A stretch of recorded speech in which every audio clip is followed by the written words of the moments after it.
Jangan Qolal Ghazali terus kamu saingi. Menurut Ustadz dari Solo, dari Jogja, wah ya udah level masa Imam Ghazali disaingi. Itu aturannya seperti itu. Ini jelas.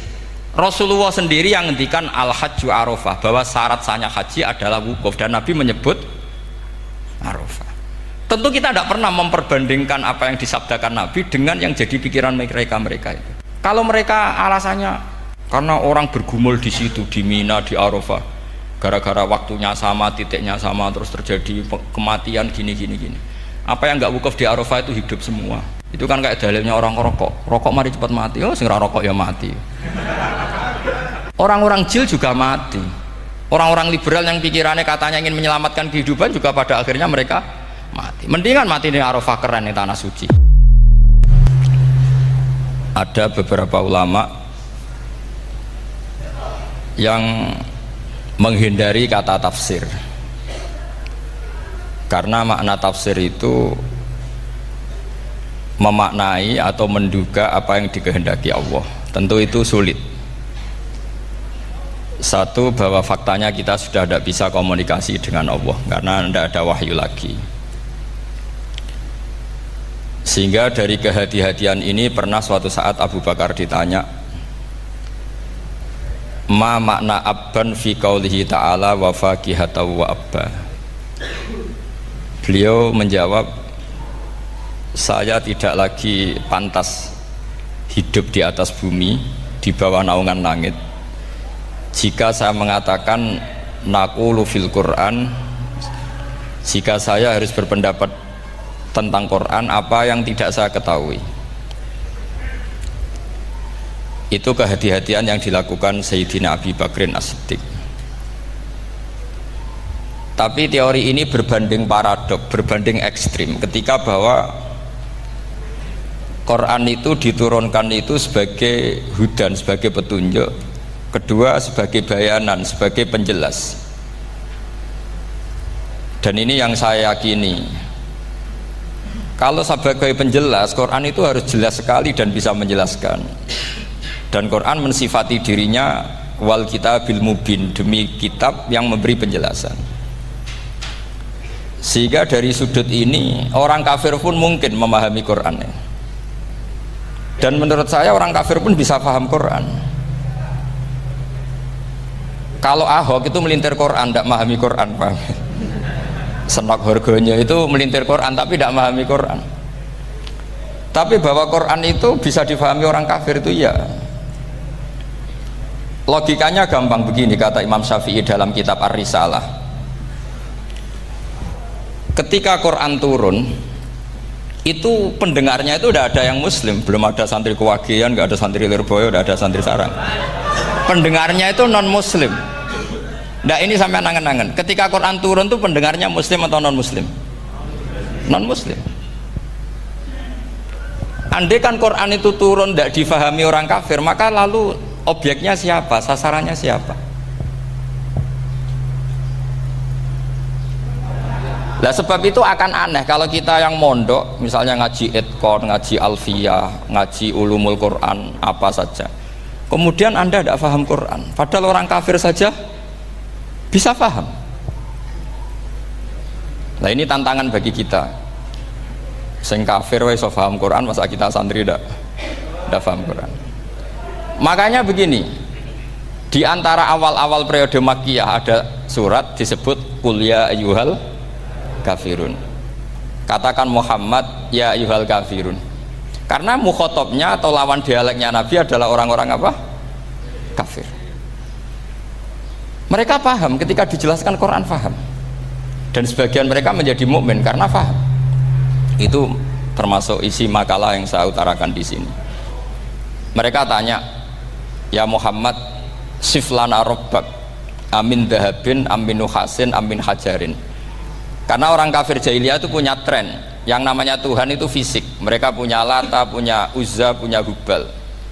Sehingga kalau Tuhan-Tuhan kita ini dari batu, Muhammad, katanya Anda punya Tuhan yang berbeda. Lalu Tuhan Anda ini dari emas atau dari perak. Turunlah ayat Qul huwallahu ahad Allahus samad. Lagi-lagi mukhatabnya adalah orang kafir. Makanya ini juga akhirnya jadi ilmu madhab, ilmu tentang firqah-firqah dalam Islam, bahwa kesalahan terbesar orang Khawarij sebagaimana yang dikutip Imam Bukhari, nanti sama cari di juz 4 atau di juz 3, pokoknya di bab babu qitalil Khawarij, karena Imam Bukhari punya adat diulang-ulang. Kata Ibnu Umar yang dikutip Imam Bukhari, innahum intolaku ila ayatin nazalat fil kufar faja'aluha alal mu'minin. Orang-orang Khawarij atau kalau sekarang orang-orang radikalisme itu meneliti Quran, kemudian ketika ada kriteria manusia-manusia tertentu itu dianggap itu kenanya orang Islam, korbannya orang Islam, padahal awal mula ayat ini turun untuk orang kafir atau kritikan pada orang kafir. Ini cilaka betul, karena logikanya seperti yang dikatakan Imam Syafi'i, ketika Quran turun ini nggak ada orang Islam, yang ada orang kafir, sehingga mukhatabnya adalah orang kafir. Tapi ayat-ayat ini nanti dipakai Khawarij untuk mengcounter orang Islam, sehingga mereka mudah mengkafirkan kita karena pakai ayat yang dari awal Allah mengkafirkan orang kafir, sekarang ayat itu dipakai mengkafirkan orang Islam. Ini saking gebleknya orang apa? Khawarij. Makanya kata kitab Fathul Bari yang menyarai Bukhari itu, yang mendorong orang Khawarij seperti itu adalah jahluhum bisyariah. Memang mereka benar-benar bodoh, benar-benar goblok. Misalnya kita kiai atau kita ma'arif atau kita santri atau kita orang soleh, kemudian kita tidak bisa melakukan apa yang kita katakan, terus kita oke lah, kita kena kritik misalnya atakmurunan nasa bil birri wa tansawna anfusakum wa antum taslunal kitab, terus kita katanya bisa ngomong tapi tidak bisa melakukan, terus dikritik dengan ayat itu mestinya tidak tepat. Karena itu asbabun nuzulnya adalah orang-orang Yahudi, karena tahu bahwa sifat Rasulullah itu ada di Taurat, mereka menyuruh keluarganya itu masuk Islam, tapi mereka sendiri tidak mau Islam. Kemudian turunlah ayat atakmurunan nasa bil birri wa tansawna anfusakum wa antum taslunal kitab afala ta'qilun. Sekarang perbandingannya begini, misalnya ada orang Islam, taruh saja Zaid itu maling, ya maling, konsisten dia malingnya sampai tua. Terus menurut Anda Zaid yang muslim ini, muslim, Zaid itu muslim tapi maling, jangan bilang maling tapi muslim, dia itu ya. Kemudian Zaid bilang ke anaknya, "Cung, kowe aja dadi maling, dadi santri sing soleh, sing maling bapak tok." Ndak, ini menurut analisis usul fikih, ngomongnya Zaid itu benar apa salah? Benar kan? Nasihatnya ya benar, ngomongnya juga benar. Kamu tidak bisa ngeritik Zaid, kamu bisa ngomong tapi tidak bisa melakukan, tidak bisa. Fa'innal amro bil ma'ruf wajib, wal qawla bil ma'ruf ya wajib, wal qawla bil haqqi ya wajib. Jadi itu hal yang berbeda. Misalnya fa'innal amro bil ma'rufi wajibun, memerintahkan barang baik itu baik. Wa innal qawla bil haqqi ya wajib, mengatakan yang hak itu ya wajib. Berarti Zaid tetap kena khitab, kamu harus nasihati anak secara benar, kamu juga harus ngomong hukum secara benar. Lalu ketika Zaid ngomong hukum secara benar, cung ojo maling, maling itu dosa, cung ojo nerusno profesi ini bapak maling, maling itu tidak benar. Dia berarti sudah melakukan dua kebenaran, yaitu ngomongnya benar, nasihatnya benar. Dia salah, perilakunya tetap maling. Tapi jangan karena dia maling lalu omongannya enggak salah juga, berarti salahnya malah tiga. Makanya ini pentingnya ngaji sama ulama, sama ahli usul fikih. Jadi tidak bisa dicampur adukkan. Zaid gagal dalam perilaku, tapi jangan gagal lagi di nasihat. Nanti kalau dia tidak nasihati, maka anaknya terus maling, alasannya niru bapaknya. Karena bapaknya kalau mau nasihati nanti disemprit sama santri-santri, "Pak, sampean ra oleh nasihati anake ra usah maling, sampean dhewe maling." Oh, tidak bisa, cara usul fikih itu malah yudroku kulluh la yudroku napa? Kulluh, atau bahasa populernya al maisur la yasqutu bil maksur. Misalnya kita sebagai kiai hanya bisa takrib, hanya bisa jurumiyah. Apa muda Fatul Muin cek abote, bulet, maknane bulet. Kamu tidak boleh ngomong gini, "Cung, kowe sebagai muridku kudu nurut aku. Nak gurumu goblok tok takrib, kowe tok takrib wae. Gak oleh ngelangkai guru, gak sopan gitu misalnya gitu. Gak boleh gitu. Tetap kita ngomong, "Cung, kowe aja koyo aku. Kowe kudu alim Fathul Mu'in, alim Fathul Wahhab." Sama ndak bisa protes. Pak guru sendiri ndak bisa. Kebenaran tetap sebagai kebenaran meskipun kita ndak kuat melakukan atau ndak bisa melakukan. Lagi-lagi ayat itu sebenarnya ada untuk kita, untuk orang Yahudi, atakmurunan nasa bil birri wa tansawna anfusakum wa antum taslunal kitab. Sebab itu istidlal dengan Quran itu memang resikonya tinggi kalau tidak bagi mutabakhir, karena ya itu tadi, ini harus ada pengetahuan yang luas tentang asbabun nuzul, tentang kriteria. Nah, kalau terpaksa, saya katakan terpaksa, kalau terpaksa kita itibar itu boleh, tapi itu terpaksa. Bahwa Allah mengkritik orang yang bisa ngomong tapi tidak bisa melakukan. Tapi itu secara usul fikih itu runyam. Teori ini runyam sekali, fatal. Sama lihat tuh di kitab Bajuri atau di kitab-kitab fikih yang lain. Ketika Shahibil Burdah atau Shahibil Bur'ah itu yang Imam Busiri itu, Muhammad bin Busiri itu. Niku salah nama tapi kadung populer. Jadi sebetulnya Imam Busiri itu Shahibil Bur'ah, bukan Shahibil Burdah, tapi kadung terkenal Burdah, kita ikut-ikutan apa? Burdah. Imam Busiri itu ngeluh, saya ini orang yang banyak kesalahan. Di antara salah saya adalah saya bisa ngomong tapi tidak bisa melakukan. Yaitu saya ngomong misalnya orang supaya tahajud, saya tidak tahajud. Saya ngomong orang supaya sholat sunat, saya nggak pernah sholat sunat. Itu sarahnya itu yang menyarai itu kan Imam Bajuri itu yang sarah Burdah. Itu mengkritik begini. Kalau Anda ngendikan itu fi ma'radi dzammin nafsi, yaitu dalam konteks Anda mengkritik diri sendiri, oke. Tapi omongan Anda salah. Karena secara usul fikih fatal. Fatalnya begini. Misalnya saya nggak pernah tahajud. Ya mungkin itu nyata. Oke, mungkin itu nyata. Apakah kemudian saya tidak boleh mengatakan at-tahajjudu sunnatun? Apa saya diwajibkan diam hanya karena saya tidak pernah tahajud, terus saya seorang kiai yang haram mengatakan at-tahajjud sunnatun? Saya harus tetap mengatakan kalau tahajud itu sunnah. Saya kalau punya santri tetap saya bilang, "Cung, napas nganggur yuk tahajud itu sunat." Karena mengatakan kebaikan pasti bagian dari kebaikan itu sendiri.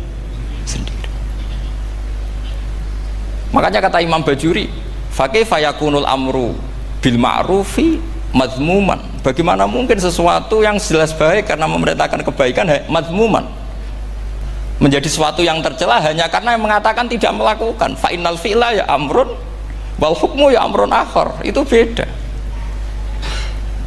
Jangan karena Anda tidak minum teh karena diabetes, terus Anda kalau ada tamu tidak disuguhi teh. Karena saya sendiri tidak minum teh. Wah ya repot kalau gitu. Nah itu lagi-lagi tadi orang Khawarij salah ketika mengartikan ayat yang harusnya objek kritiknya itu orang kafir, kemudian karena Quran lama sekali dibaca orang Islam sampai orang itu lupa kalau Quran awalnya turun diantaranya adalah membenahi akidahnya orang kafir, sehingga korbannya orang Islam. Itu mirip seperti cerita kita ya, santri-santri itu kalau punya musuh itu baca Hizib Nasor. Dulu pengarang Hizib Nasor itu musuhnya orang fasik, sehingga di Hizib santri ora di musuh wong fasik, duwene kancane dhewe, akhirnya kancane yang kena Hizib. Nah ini penting saya aturkan ya, sama seperti itu. Lama sekali Quran itu hanya dibaca orang Islam dan komunitasnya Muslim, sehingga seakan-akan semua kritikan Quran itu pada orang nopo Islam. Padahal jelas Quran ada kul ya ayyuhal kafirun. Jelas mukhatabnya orang kafir. Sadaqata lakum dinukum waliyadin. Nah ini penting kalau aturakan. Makanya kalau melihat itu, Quran jelas bisa difahami orang kafir. Bahkan banyak orang kafir yang menjadi muslim karena faham maknanya apa? Faham maknanya Quran. Itu jelas sekali. Itu masyhur sekali dialeknya Nabi dengan Walid bin Mughirah, dengan Utbah, dengan banyak sekali, termasuk dengan Abu Jahal, dengan Abu Lahab. Bahkan orang-orang kafir Quraisy itu menyewa namanya Musailamah Al-Kadzab. Kalau di sini umumnya baca Musailamah apa Musailimah? Trennya di sini pakai fathah ya. Itu entah ya, nggak tahu saya yang masalah yang mana itu kan, karena memang kalau dalam ilmu riwayat itu sekali salah baca itu kasus betul, kayak Sa'id bin Musayyab atau Sa'id bin Musayyib itu ketika beliau sugeng itu kalau dipanggil Sa'id bin Musayyab itu marah besar, karena maknanya Sa'id al-Musayyab itu yang ditawan. Makanya beliau bilang sayyabatni Irak wa anal Musayyib. Orang Irak mengatakan saya ini ditawan, sebenarnya saya yang menawan mereka. Tapi al-masyhur itu dibaca Sa'id bin Musayyab, padahal dia tidak mau dipanggil Sa'id bin Musayyab, Sa'id bin Musayyab. Karena nama ini penting. Pentingnya begini, ini kata Rasulullah kalau sedang guyon, kata Nabi, mbok kamu itu sekali-kali mikir kenapa saya ini diberi nama Allah Muhammad. Ini hadis sahih di Bukhari, ada di Kitabul Adab, banyak lah teks ini. Kenapa ya Rasulullah? Allah itu senang bingung wong kafir, kata Rasulullah. Karena Abu Jahal kalau manggil saya jadi bingung. Itu kalau orang Arab kan pasti tahu maknanya, Muhammad maknanya orang yang terpuji. Sehingga kalau Abu Lahab ngomong itu jadi paradok, hei orang yang terpuji, kamu bohong. Kan jadi aneh. Ya Muhammad kadzabta, hei Muhammad kamu bohong. Kalau diterjemahkan, hei orang terpuji, kamu bohong. Itu akhirnya sahabat tertawa-tawa. Karena cek pinter ya pangeran milih nama kamu ya Rasulullah, karena ini bingungkan musuh gitu. Makanya kalau kamu udah anak kiai, itu anak kamu panggil, namakan saja Agus, pasti satu pondok manggil Gus semua. Itu aman itu. Oh itu mbok yang nggak seneng tetap panggil Gus. Karena kalau untuk Gus putra kiai kan butuh di bapak kiai, kan bapak kadung ra kiai itu kan, itu ada triknya, yaitu anaknya dinamain Agus. Nah, itu Rasulullah itu sudah dipilih sedemikian rupa oleh Allah, perilakunya benar, ahwalnya benar, sak namanya juga benar. Sehingga ketika Abu Jahal, Abu Lahab tahu bahwa nama Muhammad ini problem, karena ini madah itu memuji. Sehingga mereka kalau mencari Muhammad tuh bilang ainal madmum, mana orang yang tercela. Terus orang-orang Quraisy tidak paham, kamu nyari siapa? Akhirnya mereka bilang, ana atlubu Muhammad, dan saya cari Muhammad. Akhirnya bilang Muhammad lagi. Nah, itu. Nah, Quran juga main di ranah nama. Sehingga Abu Jahal itu namanya kan Abul Hakam. Orang Islam dari awal memanggil Abu Jahal. Karena kalau sampai kita manggil Abul Hakam, kita akan mengalami paradok, ya Abul Hakam, hei bapak dari semua kebijakan, kamu begini kan kacau. Makanya itu dari sini orang nggak boleh salah apa? Salah nama. Ini penting kolaborakan, karena kadang menganalisis Quran itu satu bilisanin Arabi mubin, kata Imam Syafi'i, wa innahu latanzilu rabbil alamin nazala bihir rohul amin ala qalbika litakuna minal mudhirin bilisanin Arabi mubin. Di antara, kata Imam Syafi'i ini, di antara aturan pokok memahami Quran adalah dia malian bil arabiyah, dia sangat-sangat menguasai bahasa Arab. Itu masyhur dalam dialog Imam Syafi'i.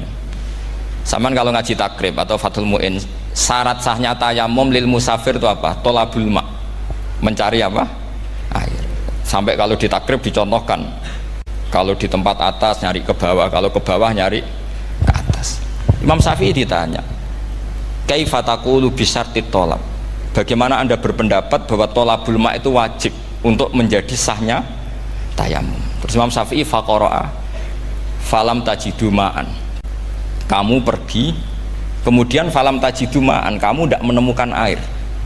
Terus Imam Syafi'i mengatakan la yuqalu liman lam yatlub lam yajid wa innama yuqalu lam ya'rif, katanya.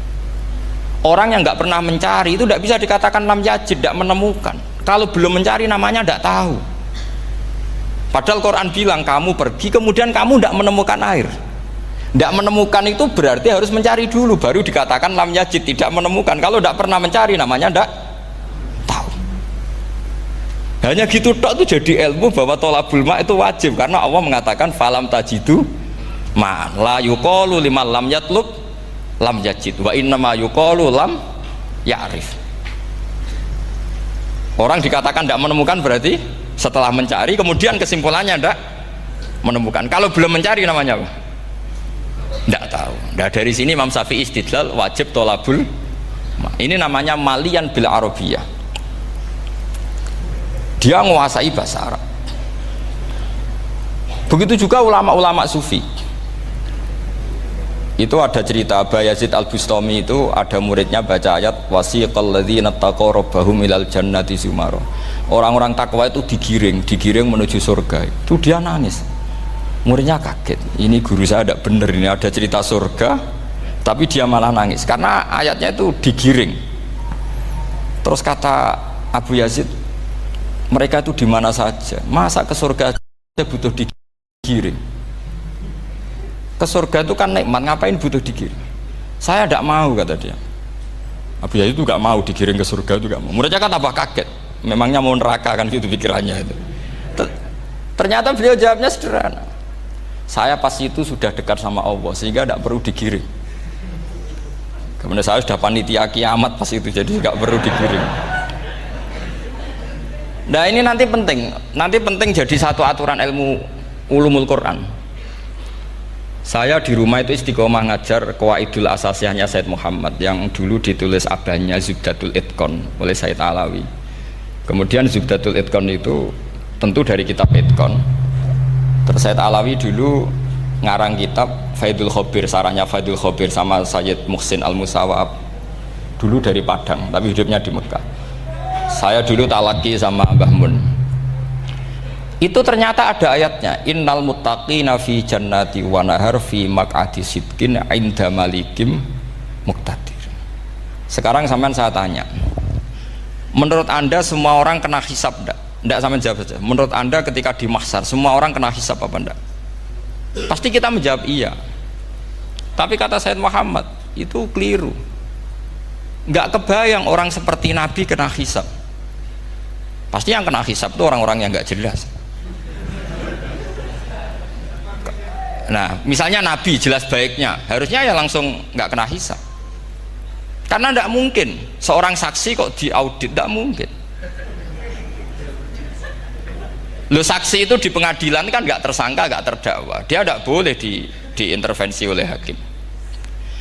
Nah, Rasulullah ketika kiamat, ketika fil mahsyar, fi faslil qada itu jelas, fa kaifa idza ji'na min kulli ummatin bisyahidi wa ji'na bika ala haula'i syahida.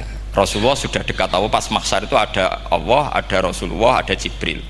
Kemudian Nabi itu mengidentifikasi. Ditanya sama Allah, bener mat ini umatmu? Ya, niki umatmu ya.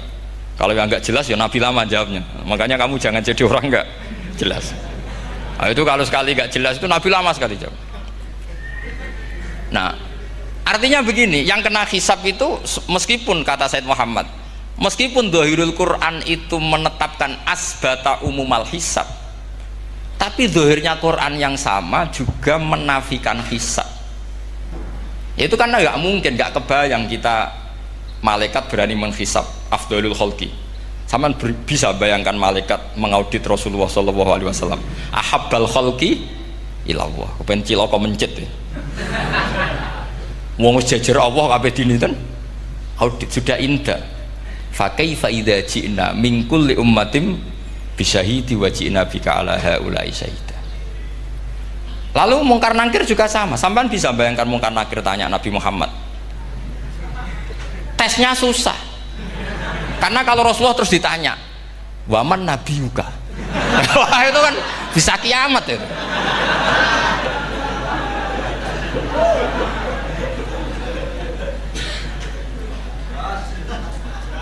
Paham ya?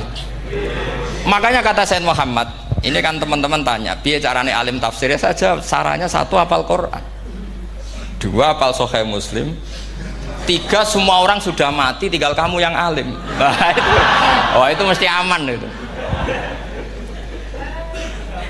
Nah kalau sampean tanya saya, Apa buktinya Gus kalau orang tertentu tidak kena hisab? Ya buktinya tadi misalnya innalladzina qalu rabbuna Allahu tsummas taqamu tatanazzalu alaihimul malaikatu alla takhafu wala tahzanu wa absyiru. Mungkar nakir adalah malaikat penakut membawa ketakutan. Sementara para wali ini jelas malaikat kena konstitusi, malaikat harus mengatakan ke para wali alla takhafu wala tahzanu. Padahal Nabi tentu sayyidul auli. Para wali saja malaikat kena aturan kamu harus bilang alla takhafu wala tahzanu wa absyiru. Hei para wali, kamu jangan susah, jangan gentar, kamu harus gembira. Kamu bisa bayangkan misalnya mungkar nakir bawa godok, kata orang kalau dipukul ajul sak walang-walang. Kemudian kamu bayangkan si Abdul Qadir ngalami itu, Abdul Hasan Asadali ngalami itu, Abu Yazid Al Bustami. Kalau itu ngalami gitu semua, ngapain kita jadikan mursyid? Kan sama nasibnya dengan kita. Nah, Zahirul Quran mengatakan asbatal hisabah, tapi Zahirul Quran di ayat yang lain lam yusbit al hisabah. Makanya tadi umumul Quran juga ditaksis dengan muqayyid, yang mutlak ditaksis dengan yang muqayyad, yang mujmal ya sama seperti itu, aturannya seperti itu, ditafsil sama yang mufassal. Sama orang kafir yang jelas, sampean bisa bayangkan malaikat ngaudit Fir'aun, cek kurang penggaweane, jelas eleke kok di audit. Misalnya Abu Lahab di audit, oh malaikatnya celaka mencet, berarti dia gak percaya sama pernyataan Tuhan tabat yada abi lahabiu. Malaikat kok ngaudit Abu Lahab, mungkin Gusti kula ceke nak menawi wonten api lho ki ora tau ngaji Quran tapi wong ayate tabat yada kok cek di cek. Nah, yang seperti ini masuknya kategori ulaikal ladzina, saat terusnya mereka yang kafir bi ayati rabbihim wa liqaihi fahabitos a'maluhum fala nuqimu lahum yaumal qiyamati wasna. Jadi ada orang-orang kafir yang jelas kena aturan fala nuqimu lahum yaumal qiyamati wasna. Jelas kafirnya ya gak kena hisab, yang jelas nabinya, jelas wasinya juga gak kena hisab. Yang kena kita di tengah-tengah. Tapi ilmu itu ikut mainstream karena semua orang bilang ada hisab, ya kita ikut-ikutan bilang, ya sudah gitu saja. Tapi kalau aslinya ya rapati percaya. Umumnya uang gerono mati ditalkin ya kita melok-melokan nalkin. Tapi kalau kadang ya gak kebayang piye nak wali-wali ditalkin. Makanya ada di dunia wali itu ada cerita Rabi'ah Adawiyah, itu termasuk keramat beliau itu. Kali Imam Sibawi kan dalam cerita wali kan ditanya marabbuka, ngapunten niku man mausul nopo istifham. Wah itu malaikatnya tidak pernah khataman alfiyah kan, repot. Kalau Rabi'ah Adawiyah lebih parah lagi, itu beliau tuh nangis sekeras-kerasnya, nangis terisak-isak, dia tersiksa. Ya Allah, engkau itu zat yang paling saya kenali dan harusnya semua makhluk itu kenal engkau, tapi ini hamba engkau tanya engkau itu siapa ya? Itu kan ini orang aneh kata gitu. Karena Allah itu adharud dzahir, kata sampai Imam Sibawi silakan a'raful ma'arif. Jadi wong ora ora wis geblek tenan dari Imam Sibawi. Imam Sibawi kan atas nama dia pakar nahwu pertama mengatakan domir paling makrifat di antara 6 isim makrifat, paling makrifat itu domir. Tapi meskipun gitu a'raful ma'arif Allah, yang paling makrifat dari sekian isim makrifat itu Allah. Artinya satu nama yang orang harus kenal semua. Makanya di antara keramat beliau ketika ditanya wong kok ora tau ngaji fikih men ngaji nahwu wae, gak tahu dia ngaji carane sesuci, carane iddah tuh gak tahu ngaji nahwu. Terus dia tanya bima fa'ala rabbuka, lalu Allah memperlakukan kamu gimana? Terus kata Imam Sibawi ghafaroli, Allah mengampuni saya karena saya orang yang mengatakan Allahu a'raful ma'arif. Ini penting kalau aturakan. Jadi makanya kalau sampean tanya caranya ilmu alim gimana, ya satu tadi, kalau sampean masih banyak orang hidup, syaratnya kamu harus hafal Quran, hafal hadis, hafal sekian ribu hadis, hafal sekian ulumul Quran. Itu kalau masih banyak orang hidup. Kalau sudah kamu sendiri hidup, ya sudah, pokoknya isokulhu ya salim sendiri kan, nggak ada saingannya ini. Makanya kata Sayyid Muhammad, beliau mengatakan kita meyakini umum al-hisab ya berdasar zahiril Quran, kita menafikan umumal hisab, bahwa hisab hanya yahtassul liqaumin duna qaumin juga berdasar dzahiril Quran. Kita percaya semua mayat ditanya mungkar nangkir ya berdasar dzahiril ahadis. Kita tidak mengumumkan teks ini juga berdasar dzahiril ahadis. Karena malaikat mungkar nangkir juga malaikat. Berarti dia kena aturan kalau ketemu para wali Allah takhafu wala tahzanu. Faham sih kalau maksudnya? Ini penting kalau aturakan. Jadi makanya aspeknya sampean bisa memulai kalau ingin jadi orang alim tafsir bisa mulai dari yang mudah saja, yang fikih saja. Makanya kata Imam Ghazali, kenapa Mu'tazilah jadi segoblok itu? Karena dia tertipu oleh umumatul Quran, oleh teks-teks umum. Dia tidak tahu mukhassisnya. Padahal setiap ayat umum itu pasti ada mukhassis. Misalnya begini ya, kalau kamu maknanya fikih saja, contoh yang paling mudah familiar itu fikih ya. Misalnya kita ngaji Quran, wal mutallaqatu yatarabbasna bi anfusihinna salasata quru. Kalau orang dicerai, itu iddahnya itu 3 kali masa nopo suci. Apakah aturan iddah seperti ini hal hadhil iddah amatun likulli mutallaqatin am li mutallaqatin makhsusah? Apa ini semua mutallaqah iddahnya pasti salasata quru apa orang tertentu? Ya enggak, asal dia mutallaqah pasti iddahnya salah satu quru. Anda goblok, Anda salah besar. Kalau misalnya yang dicerai adalah orang hamil, iddahnya apa? Salah satu quru apa watil hamli? Watil hamli. Kita butuh ayat lain, wa ulatul ahmali ajaluhunna ayyadna hamlahu. Sama seperti kita ngaji walladzina yatawaffawna minkum wa yadharuna azwajan yatarabbasna bi anfusina arba'ata asyhurin wa asyra. Asal wanita ditinggal mati suaminya, maka iddahnya 4 bulan 10. Apa semuanya demikian? Enggak. Misalnya orang hamil iddahnya biwatil hamil. Artinya kalau Anda tertipu umumatil Quran berarti Anda sama dengan menghukumi orang ditolak semua iddahnya salah satu guru. Sama misalnya orang sekarang dalil-dalil wa may yatawallahum minkum fa innahu minhum. Kalau berkawan orang kafir maka dia menjadi kafir. Itu kan fatal. Semua nabi ya berkawan orang kafir karena dakwahnya memang sama orang kafir. Lo coba andai kan sampai hafal Quran itu sama teori itu tuh mungkin menyedihkan. Coba istilahnya Quran wadhkur akho'at wa ila adin akhawum huda wa ila samuda akhawum. Terus semua umatnya yang kafir disebut akhawum. Akhaw itu artinya apa? Saudara. Mereka ya berkawan sama orang kafir. Makanya butuh analisis fikih untuk maknani wa may yatawallahu minkum fa innahu. Setelah dianalisis fikih ternyata semua nabi diistilahkan wa ila matyan akhahum syuaiba wa ila adin akhahum huda. Akhaw itu artinya apa? Saudara. Kalau sampean tanya, lalu logikanya gimana? Kata kitab-kitab kan wa in kana dasarin fajanibhu suratan. Kalau ada teman buruk jauhi, kalau teman baik temani. Kalau cara usul fikih gampang. Kancanan maling dosa, wong kok kancane maling. Tapi nak dakwai maling apik kan? Aku ora ngancani kok dakwai dandani, selesai kan?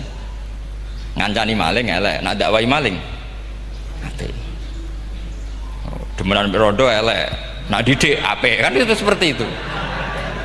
Nah, ini penting kalau aturakan. Nah di sini ini makanya NU itu punya sejarah panjang, banyak wali-wali yang jadab, yang coro zahir itu kancanan wong fasik-fasik.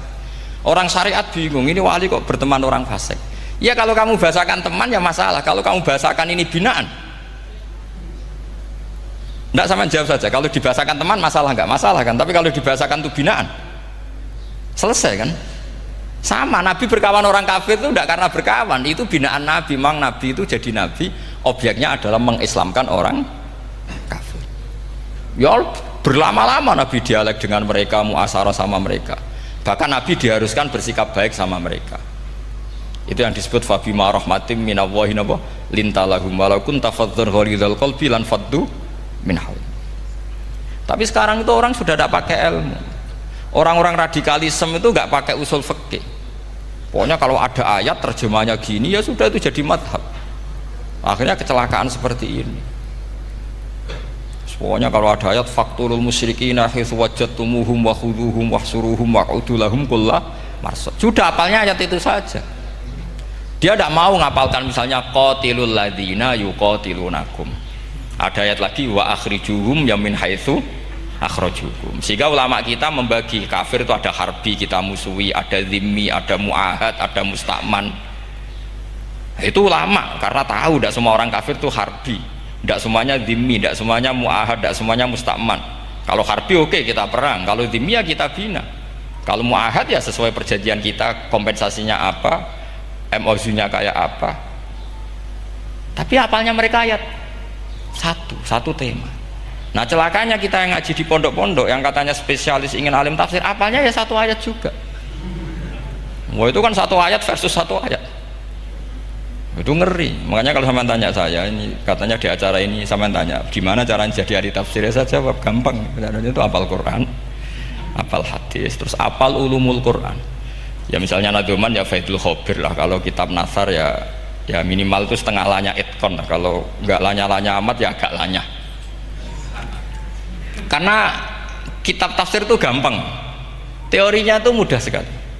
Misalnya al-ibratu bi umumil lafzi la bi khususis sabab, itu sama dengan kayak kaidah fikih. Karena kalau kaidah fikih itu saya itu pernah dibisui kiai itu, ini kisah nyata itu, dibisui kiai itu pas basul masail. Dulu saya itu masih sering mau basul masail. Tadi mun pensiun mun boten niku mun. Dulu saya dengan Gus Zofur putrane Mbah Mun itu sering makili Pondok Anwar basul masail fikih. Tapi tidak tahu ceritanya Gus Zofur jadi dokter tafsir, saya juga kok ya tahu-tahu menekuni tafsir. Lama-lama orang itu lupa status saya yang fakih ya. Makanya saya itu ya kadang eman gitu, karena ini status penting juga. Tapi status fikih itu kadang memang menyesatkan. Karena begini, itu dulu pernah ada basul masail itu begini. Ini kisah nyata ini. Ada desainer baju putri untuk putri, anak putri. Kemudian desainer itu menciptakan satu celana pendek misalnya, atau celana seperempat. Dengan desain ini pasti kalau dipakai itu auratnya itu kelihatan. Bagaimana hukumnya desainer ini? Apa termasuk mimman sarro'a as-sayyi'ata? Karena terjadi kasfil aurat. Apa enggak? Rata-rata kalau dia yang khusus-khusus, yang sepus-sepus, desainer itu so gara-gara tren pakaian ini mau itu buka aurat. Tapi kiai-kiai alim yang muda-muda, entah saking belingnya, entah saking pinternya, tidak tahu. Bilang begini, Pak Yai, yang didesain apa? Ya celana itu. Lalu celana itu fungsinya nutupi apa buka aurat? Ya nutupi. Lu kan lumayan urun nutupi. Kalau haram ya dicopot, lu kan malah parah itu. Bingung kayaknya. Sampai bilang gini kan, wah semanis. Itu kan makanya ini guyon ilmiah. Repotnya ngadepi orang alim muda itu kan mbok gedingi ku ilmiah, mbok senengi fase.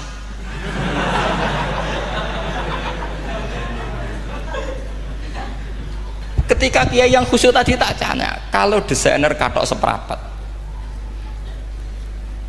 paham gitu? Kau coba yang celana dalam terlalu vulgar itu, paham gitu? Nggak, rok saja lah, rok mini misalnya, rok selutut. Sampean jangan ngeres ya, yang rok selutut misalnya.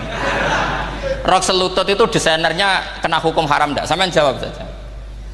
Oh haram jadi kiai sepuh, karena dengan desain itu misalnya lututnya kelihatan.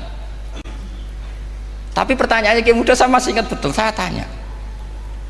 Lalu fungsi pakaian itu apa Pak Yai? Fungsi itu kan tetap nutupi sebagian aurat. Kalau Anda haramkan, barang haram itu harus dihilangkan. Nah, itu. Sampai kiai itu setelah acara itu manggil saya, Gus, kalau ngakoni jenengan alim tapi kiai podo repoti. Podo repoti. Nak dalam itu kan terus itu ada perumusan di redaksi keputusan yang dijual itu, yang masail fikihnya kan terus diputuskan, dibukukan. Kalau redaksinya halal, Gus, nanti orang pakai rok semua. Dan saya balik bantah, kalau redaksinya haram, orang nggak pakai rok lah. Akhirnya itu apa? Kebijakannya lucu. Buak we Gus, pertanyaan itu buak saat jawabannya. Oh gege. Jadi kita debat tidak jadi. Ini cerita ya, cerita ilmiah. Makanya Makanya sama tidak wajib anut saya ini terlalu ilmiah, jadi tidak baik untuk kehidupan kesalian kurang baik. Jadi ini, tapi ini ilmu. Tetap kaidahnya fikih ma la yudraku kullu la yudraku kullu. Jangan kalau tidak bisa nutupi aurat semua, lalu jangan sama sekali. Loh kan kaidahnya kan gitu, ma la yudraku kullu la yudraku kullu. Misalnya Anda punya tetangga nggak mau pakai jilbab, nggak mau pakai pakaian muslimah, kamu tidak boleh bilang munisan raklambinan, tidak bisa. Malayu troku kulluh layut napa malayu troku kulluh nu layut troku napa kulluh. Makanya ini kita harus hati-hati. Nah bayangkan sekarang orang meneliti Quran itu yutroku kulluh. Mestinya kalau Anda meneliti radikalisme, ayat yang terkait radikalisme diteliti semua. Ternyata di surat Taubat yang disebut suratus Saff, yang bahkan haram baca bismillah, itu ada ayat wa in ahadum minal musyrikin nastajaroka fa'ajirhu hatta yasma'a kalam Allah summa ablighu ma'mana. Muhammad, kalau ada orang kafir mau belajar Quran sama kamu, ya harus kamu pelajari hatta yasma'a kalam Allah. Setelah mereka mau belajar, ya ablighu ma'mana, summa ablighu ma'mana, kamu harus menjamin keamanan dia. Itu di surat Taubat, termasuk akhiru suratin nazalat, gak mungkin terjadi mansuh. Tapi orang-orang ekstremis selalu pakai faqatulul musyrikin haitsu, apalan itu terus. Yang orang liberal yang menapani la ikraha fiddin, ya sudah seperti itu. Sing orang-orang ora tegas, ora tau nahi mungkar, ya ma arsalnaka illa rahmatan lil alamin, ngono terus. Yang kelompok tukang nahi mungkar ya ayatnya amen nahi mungkar. Saya tuh heran, kenapa mereka punya masalah dengan hafalan kayaknya. Kenapa sih hafalannya kok pedot itu? Kita yang hafal semua bingung jadi akhirnya kita yang pinter anut sing goblok. Karena saya tuh pernah loh debat sama orang salaf, debat gitu. Setelah saya mengutarakan sekian hadis, ada tuh Pak hadis itu, waduh, harusnya kamu ngaji saya, ada debat tuh yang level, kalau nggak level tuh nggak boleh katanya. Itu kan ngeri. Makanya ini penting ya, kalau sampean tanya ingin jadi alim tafsir, ya harus hafal Quran semua. Kalau tidak mungkin yang nunggu orang semua mati baru Anda jadi ahli tafsir, karena tidak ada musuhnya. Tapi saya pastikan orang kafir pun bisa memahami Quran, yaitu tadi hatta yasma'a kalam Allah. Sayyidina Umar itu masuk Islam tuh gara-gara dengar adiknya baca Toha, ma anzalna alikal Qur'ana litasqa illa tadhkiratal liman yakhsha tanzilam mimman khalaqal arda was samawati ula ar-rahmanu alal arsis tawa. Itu dia ma huwa bikalamil basar, tidak mungkin seperti ini karangan manusia, itu tidak mungkin.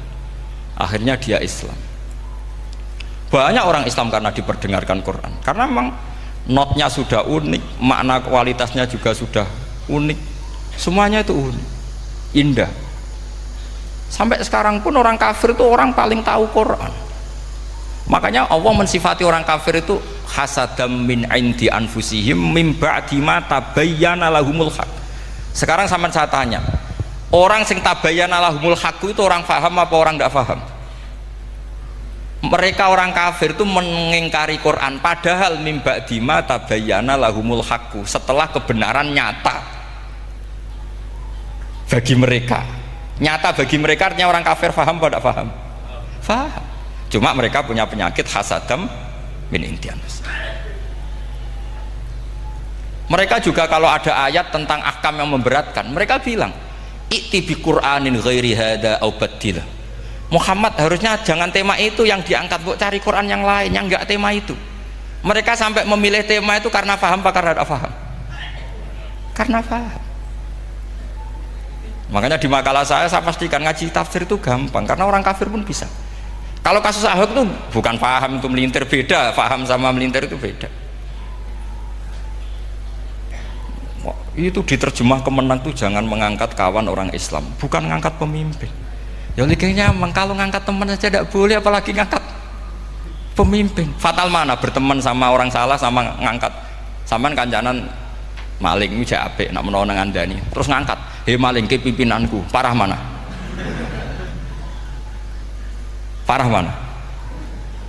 Artinya sama saja ketika diterjemah jangan ngangkat teman, sebetulnya ngangkat pemimpin lebih lebih fatal. Itu kan mafhum awlawiyah, itu kan normal saja. Itu di Quran biasa, misalnya innalladzina ya'kuluna amwalal yatama dzulman, orang yang makan hartanya anak yatim secara zalim. Terus kamu bilang, Gus saya tidak makan kok, sepeda motornya tak gasap, tak jual. Yang diharamkan kan makan. Wah ya sarap kalau gitu. Maknanya begini, memakan harta anak yatim artinya ifsad. Ifsad itu merusak. Nak ngono ikhraq, membakar atau mencuri sama dengan makan, bal asad, malah kan lebih apa? Lebih apa? Dasar. Jadi yakuluna di situ tuh ba'dul amsilah, sebagian contoh min wujuhil ifsad atau min wujuhil ihlak. Jangan kok karena ayatnya makan, oh yang haram tuh makan, kalau nyuri gak apa-apa. Waya fatat. Itu kan sama dengan santri geblek dikandani kiai ini, "Cung, kowe mbek bojomu jogeman naboi." Suatu saat istrinya lapor lagi, "Pak Yai sekarang tidak naboi tapi nyadui." Karena naboi itu pakai tangan. Mereka pertama dilaporkan kiainya, "Pak Yai, suami saya itu sering memukulin saya pakai tangan gini. Cung jogeman naboi bojomu." "Nggih Pak Yai, siap." Suatu saat istrinya lapor, "Pak, tetap benjut, kenapa? Kalau nak ini disadui." Mereka pikirannya, sing haram nabok, nak nyaduk halal. Wah itu kan ngajak goblok bareng. Nah masalahnya di usul fikih kasusnya seperti itu. Makanya saya ini kadang ya maliki sekali. Kadang saya itu maliki sekali. Kadang ya. Misalnya begini, saya beri contoh. Ini yang kisah nyata ya. Ada seorang Arabi datang ke Rasulullah. Ya, tadi kan teman-teman minta juga ilmu hadis ya. Ini satu paket saja. Itu tadi nanti kalau sampean kasih lalim itu sudah ada urusan saya tadi. Nunggu orang mati banyak tadi. Kalau nggak usah nunggu orang mati, sarannya tadi apal tadi. Ya Rasulullah ahlak tuh. Saya ini orang yang rusak. Wama ahlakaka. Lalu yang bikin rusak kamu apa? Qol waqatu imroati fi nahari Ramadan. Saya menjima istri saya ketika masih siang. Fi nahari Ramadan, siang Ramadan. Walhasil Nabi tidak menyuruh hanya kodok, tapi menyuruh kafaroh. Kafarohnya itu merdekakan budak atau memberi makan 60 orang miskin atau puasa berapa? Puasa 60 hari. Atau urut merdekakan budak atau puasa 60 hari atau memberi makan sitina miskin. Oke, kita sepakat. Sepakat ya, hadis itu sahih dan diulang-ulang oleh ashabus sunan. Oke, riwayatnya agak masalah. Sekarang kita analisis maknanya. Sekarang sampean saya tanya. Kalau Anda misalnya sekarang jam berapa ini? Misalnya sekarang jam 9 kurang seperempat Ramadan, terus Anda rokok atau Anda ngopi, kepengen ngopi terus ngopi tanpa udhrin syar'iin. Anda hanya wajib qadha apa bayar kafarah? Enggak, sampean jawab. Rata-rata kiai kita, oh mau wajib qadha Gus karena gak jima. Sing seru kafarah itu nak jima. Kan ngombe kopi be jima beda. Pertanyaannya tuh lucu, ini naik secara fikih masalah. Masalahnya begini. Jima bojo itu tidak zina. Jima bojo itu zina apa enggak? Enggak. Berarti dengan makan bedanya apa? Sama kan? Sama-sama amrun mubah. Sesuatu yang boleh. Kenapa hukumannya berat? Makanya kata Imam Malik, enggak itu nilainya. Nilainya adalah hadku hurmati Ramadan bi ghairi udhrin syar'iyyin. Makanya kata Imam Malik, siapapun yang makan fina hari Ramadan, iftar apapun fina hari Ramadan bi ghairi udhrin syar'iyyin, maka hukumnya sama dengan jima fina hari Ramadan. Karena sama-sama ihlak ifsad hurmata Ramadan bi ghairi udhrin syar'iyyin. Loh enggak, ini ilmiah. Kamu udah harus cocok, tapi otak kamu harus percaya. Loh iya kan, beda kan? Saya secara nafsu tidak cocok, cek berarti. Tapi ilmiah saya setuju. Kalau Kiai Kandani itu kan pasti pakai badul amsilah, kan nggak mungkin semua contoh disebut. Jong penak melaku jogeman delok wong wedok iku mari setan. Mboten delok Mbah, nyekel lho malah parah to. Ndak bisa. Makanya ini masalahnya lafat. Ini kembali ke Imam Syafi'i, bilisanin arabiyyim mubin. Ketika seorang kiai bilang cung jogeman delok cawe itu adalah mengungkapkan al-muharramat, bukan mentaksis yang haram itu hanya melihat. Saya ulang lagi ya, ketika seorang kiai bilang cung jogeman delok wedok sing haram, itu semangatnya adalah melawan keharaman, bukan mentaksis yang haram hanya delok. Itu di Quran normal semua, di semua lugat ya biasa.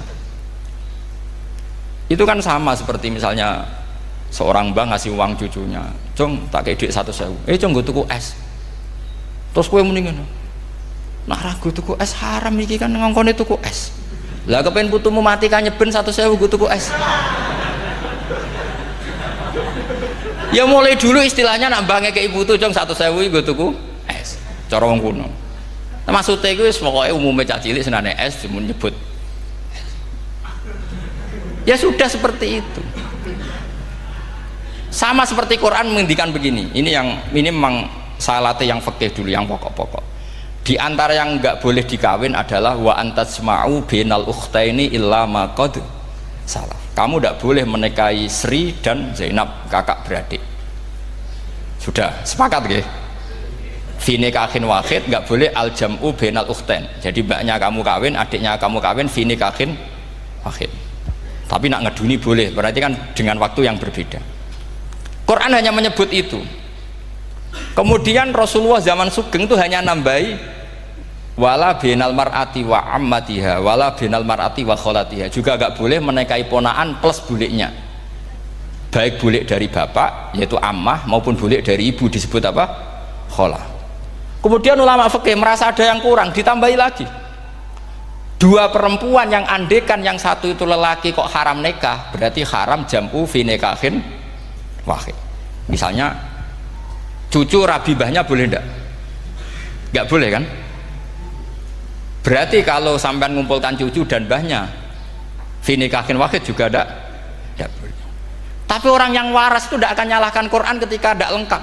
Wa antasma'u bainal ukhtain ila ma qad salaf, ini tidak lengkap. Yang haram kan tidak hanya jam'u bainal ukhtain, termasuk mengumpulkan cucu dan bahnya. Karena Quran nggak mau dengan logika tidak waras, itu tidak mau. Taruh saja orang itu rata-rata bahnya kan umur 70 tahun, cucunya umur 17 tahun. Kebayang nggak kamu nikahi sehingga adekan boleh bareng, pasti kamu milih bareng. Makanya Quran hanya bakas wa antasma'u final ukhtain, karena yang mungkin masih menggugah selera itu dua. Tapi kalau cucu sama mbahnya itu, kalau ada yang masih selera kan ya sarap tuh. Tapi fikih sebagai kaidah tetap menerangkan termasuk yang haram jam'u adalah bainal mar'ati wajad dadiha. Paham juga maksudnya? Artinya ketika menyebut itu tidak jaminan merangkum semua hukum, tapi ba'dul amsilah. Fa'innal akila yaktafiya bi isyaratil ba'di, karena orang kalau punya akal diisyaroi sebagian sudah faham. Ini penting kalau aturakan. Jadi ini penting. Nah bayangkan sekarang banyak gerakan-gerakan ahli Quran katanya, tapi nggak memahami ilmu usul fikih. Quran ra ono ya wis. Nang Quran ra ono cerita harame asu, nak ngono asu ya halal. Ora ono Qurane. Sing ra ono iku tekem ora Quran, iku aneh-aneh.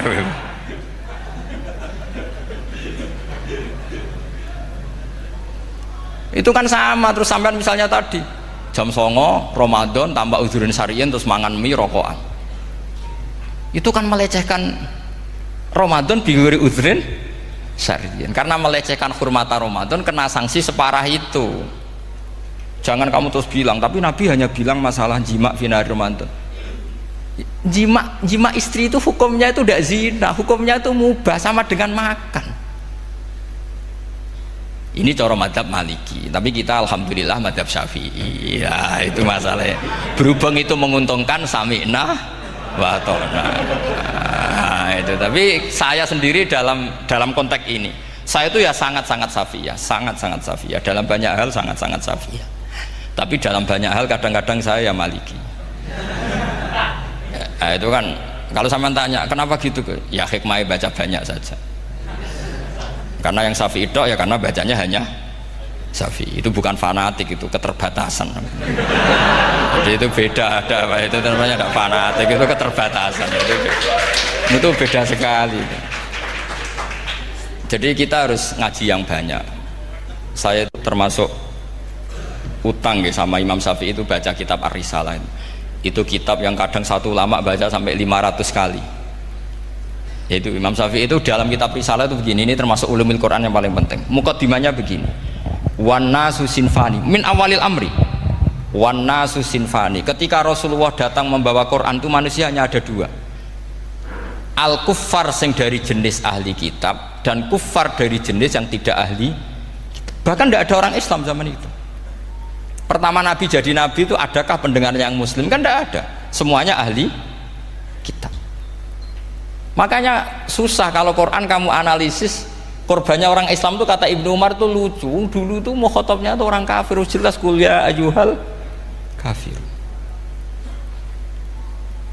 Ya ayuhan nasu ubudu rabbakum alladzi khalaqakum. Jelas orang kafir.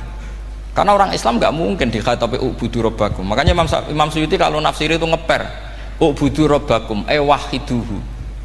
Tapi kalau mukhatabnya orang Islam, dawimu alal ibadah atau dawimu alat tauhid. Karena dia tahu kalau mukhatabnya orang kafir, ubudu ya masih wahidu. Kalau sudah Islam kok dikhitabi ubudu, mudawamah alal ibadah. Itu saking alimnya Imam Suyuti. Ini saya teruskan. Kalau mukhatabnya itu orang kafir ahli kitab, itu kemungkinannya ya dua cara mereaksi Quran. Yaitu disebut lam yakunil ladina kafaru min ahlil kitabi wal musyrikina munfakina hatta ta'tiyahumul. Jadi lam yakunil ladina kafaru, jelas kafaru itu umum. Kemudian ditafsir kafaru itu ada yang min ahlil kitabi, berarti kafaru yang jenis Yahudi Nasrani. Ada kafaru yang min ahlil kitabi wal musyrikin, kafaru yang jenis musyrikin, yaitu kafir Mekah. Karena cara kaidah nahwu al atfu yaqtadi taghayyur, kalau ada ataf pasti konteksnya beda. Ja'a Zaidun wa Amrun, berarti Zaid ada Amar, Amar ya ada Bakar. Karena Ja'a Zaidun wa Amrun wa Bakrun, pasti orang ini berbeda. Tidak boleh orang yang sama kamu pakai ataf. Ini sudah clear ya ini ya. Kemudian cara pandang mereka ya beda. Ketika Rasulullah mengajak tauhid, itu ahli kitab tidak masalah. Memang harusnya Tuhan itu satu, tidak masalah bagi ahli kitab. Problem bagi ahli kitab adalah Muhammad itu nabi. Itu kita nggak suka. Kalau Tuhan satu oke, tapi kalau Muhammad nabi tidak oke. Kita bisa jadi nabi, kata mereka, karena mereka merasa nasabnya sampai Ibrahim. Sementara zaman itu mereka sanksi Muhammad itu nasabnya konti, gak jelas. Ini penting kalau aturakan. Sehingga dalam konteks ini Allah menjawab ahli kitab dulu. Ini itu disebut Muhammad itu nasabnya jelas.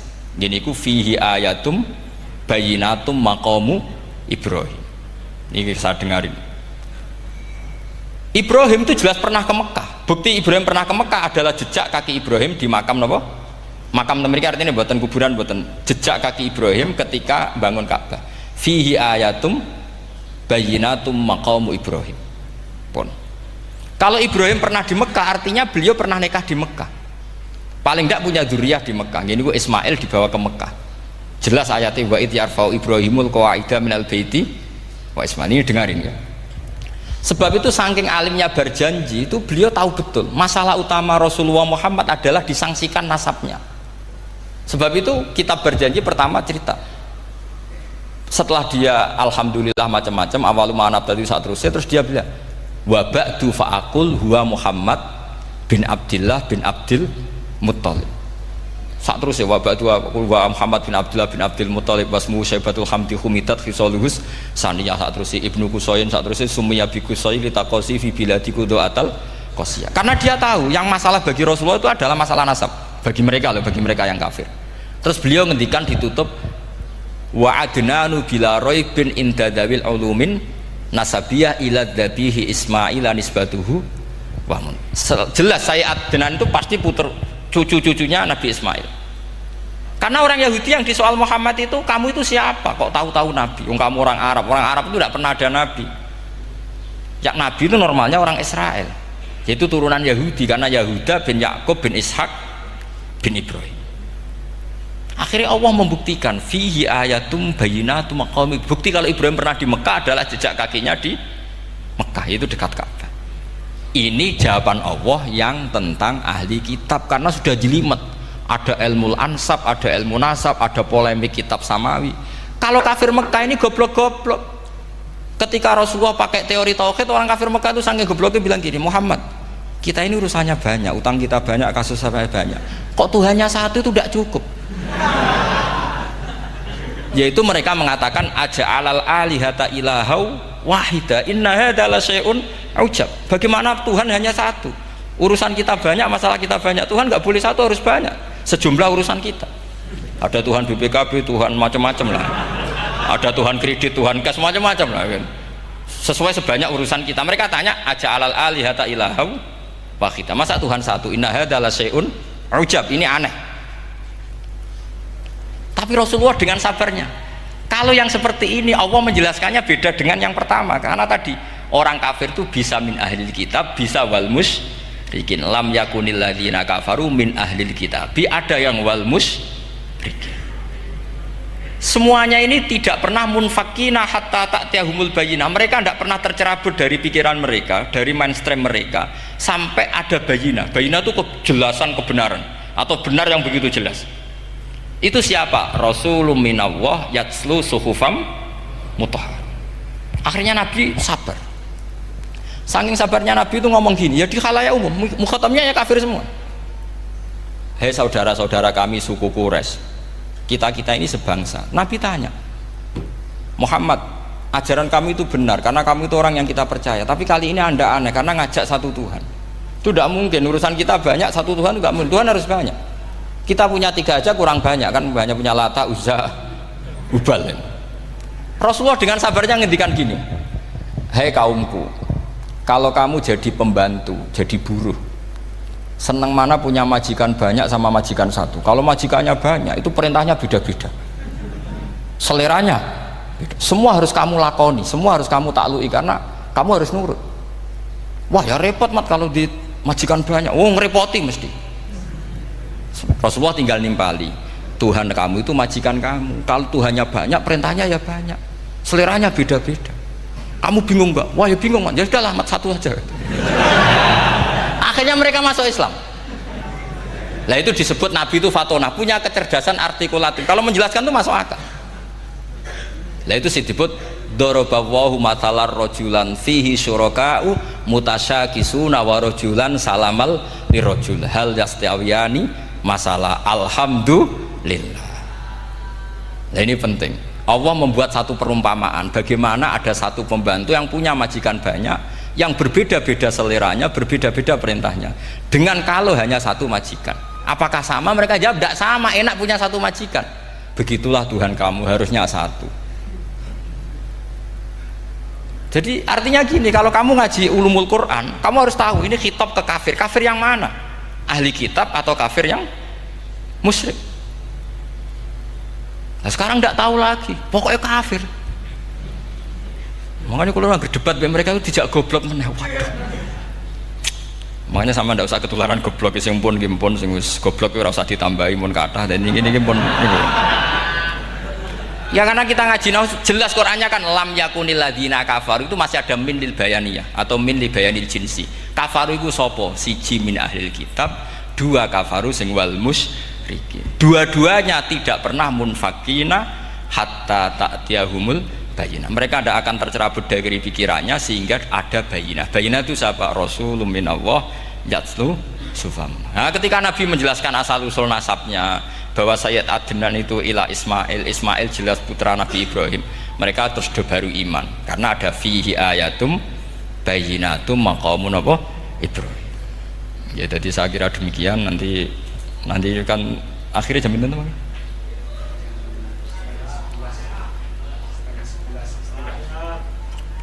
Oh, niki jam pinten istiwa? Nggih, terus saya pikir niku nggih. Kalau misalnya tadi ada tanya jawab, ya tanya jawab carane ngalim saja kan. Itu lebih realistis. Karena kalau sampean iskal, misalnya saya iskal dengan ini kan malah bingung kan. Kalau kamu terkenal pinter, iskal kita goblok ya. Nah wis pinter kok iskal itu. Jadi saya niru ilmunya Abu Nawas. Abu Nawas sudah bisa pidato. Nggak bisa pidato, suatu saat dipaksa pidato sama khalifah itu. Hei para hadirin, kamu pinter apa goblok? Nah mereka pinter, mau ngandani wong pinter, terus pinter kok ngandani gitu. Akhirnya hadirin itu kan karena seneng sama Abu Nawas itu seneng. Ya sudah Abu Nawas, kalau gitu kita goblok. Aku mau mengambil wong goblok. Akhirnya terus wassalamualaikum warahmatullahi wabarakatuh. Jadi itu Abu Nawas juga bisa pidato, tapi dia tahu saja caranya menyelesaikan masalah. Jadi itu Abu Nawas. Jadi ya orangnya kacau tapi cerdas itu, makanya jadi guyonan. Sebenarnya Abu Nawas itu figur yang nyata, tapi tidak senaif yang diceritakan orang-orang di anekdot itu. Ya, beliau itu orang soleh ketika era Harun ar-Rasyid. Tapi ya tadi karena banyak cerita yang macam-macam. Ya, Abu Nawas itu, makanya ini cerita anekdot. Jadi riwayatnya nggak jelas tapi lucunya jelas. Jadi itu. Dia itu mangkel punya tetangga profesor ahli astronomi. Adiknya itu mau iso omong tok. Abu Nawas mau pinter molak-malik omong, kan masyhur itu dia cerita. Hari Senin tanggal sekian lihat Abu Nawas di alun-alun mau terbang. Orang lihat semua itu Abu Nawas itu ya sudah di podium ya hanya gitu-gitu. Kok nggak mau terbang-terbang? Ya mau itu ya tidak. Wassalamualaikum warahmatullahi wabarakatuh. Yang bilang Abu Nawas terbang siapa? Abu Nawas mau terbang. Yang namanya mau itu ya tidak.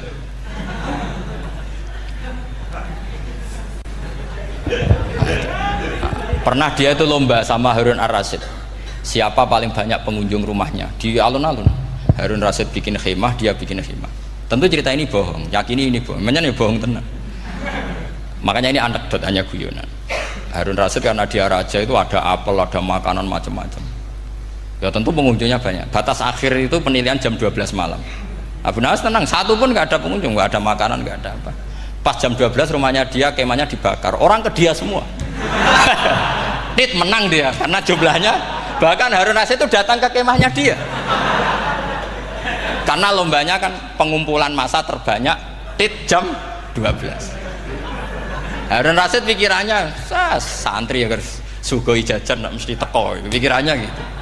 Abu Nawas pikirannya beda, jeneng ana kebakaran pasti datang. Wis dihitung biaya khemah sama hadiahnya banyak hadiahnya. Yang ahli falak ini punya ilmu yang rasional, yang pinter sekali. Dia ilmuwan bahwa bumi itu bulat-bulat. Nah, saya lagi tren meyakini bumi flat, ini ya kacau nih. Gara-gara penjelasan sing sepihak. Ini wong nganggur. Lah wong ilmuwan kok sentimennya perkara wedi duit. Nggak boleh ilmuwan menyebut sentimen apa? Uang. Akhir bumi itu bulat-bulat. Jadi kalau Anda jalan ke timur terus nanti ke titik yang sama. Abu Nawas paham karena dia memang nggak ahli sains gitu. Suatu saat si profesor ini kemalingan, malingnya melayu ngetan. Terus minta tolong sama Abu Nawas, kejarlah maling itu. Kemana? Ke timur. Dia ngejar ke barat. Ditanya sama profesor, saya udah bilang larinya maling itu ke timur, kalau kejar ke barat nanti ketemu di titik yang sama. Akhirnya profesor yang ngerti, oh ngenyek tuh. Jadi, nah khawatir saya nanti kalau santri-santri tidak pinter ilmu, terus pilihannya ilmu kayak Abu Nawas, jalan pintas tadi. Karena belajar falak jelimet, belajar faraid apa? Jelimet, ada aul, ada roh, terus semua ada masalah yang ruwet-ruwet terus. Akhirnya mau olah bicara. Ini musibah, inna lillahi wa inna ilaihi raji'un. Itu tidak boleh. Quran tidak mengajarkan itu. Quran tetap mengajarkan ilmu meskipun ada nilai seninya. Ya tadi nilai seni tadi misalnya Allah mencontohkan darabawu masalah rajulan fihi syuraka. Terus kedua uniknya Quran itu begini. Setelah dipikir itu nyata-nyata lebih detail. Misalnya begini. Ketika Allah mencontohkan ba'udah itu nyamuk. Itu orang-orang kafir itu bilang gini, ya Muhammad, Tuhan Anda kehilangan stok ilmiah. Sehingga contoh itu enggak yang dahsyat tapi sekedar nyamuk. Wong nyamuk kok digawe contoh. Mbok ya contoh itu dinosaurus, tak jerapah, tak apalah yang keren itu. Mosok contoh apa? Nyamuk. Terus Allah menjelaskan innallaha la yastahi ayyadriban apa? Masalam ma. Contoh apa saja? Apa saja itu ditafsiri ba'udatan fama fawqaha. Entah itu nyamuk, fama fawqaha atau yang di atasnya nyamuk. Maksudnya di atasnya itu fil killah atau fisighor atau yang di atas nyamuk yang lebih kecil ketimbang nyamuk. Sekarang saya contohkan kata Rasulullah, contoh yang kecil saja, nggak usah bikin nyawa, nggak usah, itu terlalu mustahil. Seorang pemahat patung, terus kamu pesen, Pak aku gak eno patung gajah, mesti muni sanggup. Tak muni Pak gak eno patung gajah, ukurannya ya semestinya gajah, oke. Tapi Pak agekno patung nyamuk, ukurannya ya sak nyamuk. Kira-kira sanggup apa ndak? Artinya ketika Allah gawe nyamuk itu lebih sulit ketimbang gawe gajah apa lebih mudah? Lebih sulit. Karena nyamuk yang sudah kecil, dia punya alat kelamin terus seberapa juga? Alat kelaminnya juga tetap harus ada lubangnya terus seberapa? Temen saya malah ada yang cangkem elek bilang gini, lalu ya punya kuman, kumannya seberapa? Nah ini pentingnya ngaji akal. Kamu jangan hanya bilang, wow dinosaurus, jerapah, seru nyamuk. Nah karena orang sudah ada itibar dengan nyamuk, didatangkanlah nyamuk banyak. Sebenarnya nyamuk banyak itu mergo mangkel, gak diperhatikan itu. Makanya terus. Lah ini saya tahadus binemat, istri saya itu sering protes. Istri saya kalau manggil saya Gus karena orang Jawa Timur. Itu sama-sama jagongan itu, saya itu tidak pati sering digigit nyamuk, ya digigit tidak sesering sampean, itu jelas. Terus saya tanya, Gus punya doa apa, kenapa tidak pati begitu digigit nyamuk? Saya bilang, karena saya sudah tahu hikmahnya nyamuk. Jadi harusnya dia sudah tidak nyerang saya, kata saya gitu. Makanya ini ijazah, agak mandi salah sampean gitu. Karena tadi logika yang terbangun gitu. Kalau Allah bikin gajah, melubangi belalai gajah itu masih masuk akal. Bahkan saat kita bikin patung masih bisa. Tapi kata tadi nyamuk itu sudah kecil, harus punya usus, harus punya alat kelamin, harus punya telur. Telurnya juga detail lagi. Ini disebut innallaha la yastahyi ayyadriba mathalam ma ba'udah. Sehingga ba'udah di mata ahli tafsir, di mata ulama ini contoh yang luar biasa. Tapi di mata orang-orang yang nggak seneng mikir, kok terima nyamuk itu. Makanya saya minta kangkang di sini bisa makan itu harus syukur. Makan itu luar biasa. Saya itu sering nyontohkan di Jogja ini. Saya punya temen sakit, kalau nggak ada obat dari Belanda itu mati. Kalau ini nggak dapat obat bagus dari Belanda atau dari Jerman itu meninggal. Berapa bulan lagi matinya? 3 bulan. Kalau nggak sampai dapat obat mati 3 bulan. Oh masih mandi obat yang di Jogja, apa itu makan atau minum? Kalau orang tidak minum tidak sampai 3 bulan sudah mati. Boy orang itu mikir seperti itu. Tapi kita ini kalau obat dari Jerman, dari Belanda itu hebat. Kalau enggak kita mati sebulan lagi, 3 bulan lagi. Allah bikin obat pada kita tiap hari, yaitu kita bisa makan, bisa minum. Itu kalau sekali nggak makan 5 hari bisa mati sama. Tapi kita karena ngakan itu hal yang biasa, nak duit iso utang, terus dianggap biasa. Ini kalau ulama masalah besar. Punya otak seburuk itu masalah besar bagi ulama. Sehingga Allah tidak malu ketika ngendikan kulu wasrobu, tidak malu karena makan ini urgen, sangat penting. Dan Allah tidak malu meskipun Quran itu temanya kelas tinggi, biasa Allah mengatakan jong koweku kulu min thayyibati marusang nakum, kamu makanlah. Karena minum obat itu kebutuhan kita ketika sakit. Tapi kalau makan adalah kebutuhan kita sihatan wasukman, saat sakit maupun saat sehat. Nah, kalau Anda dengan kualitas ini, ketika Allah membicarakan makanan itu Anda akan respect sama Allah karena memang ini urgen betul. Tapi kalau Anda cara berpikir gini, hanya cari goro ibal ilmu yang aneh, yang seru, kamu baca ayat itu akan menjadi biasa-biasa saja. Dan itu masalah bagi mahabbah Anda pada Al-Quranul Karim. Ya saya kira demikian. Terus mengke saya pikir tidak etis kan ini Jumat nanti. Sing biasa itikaf nanti terganggu. Nanti saya ada problem.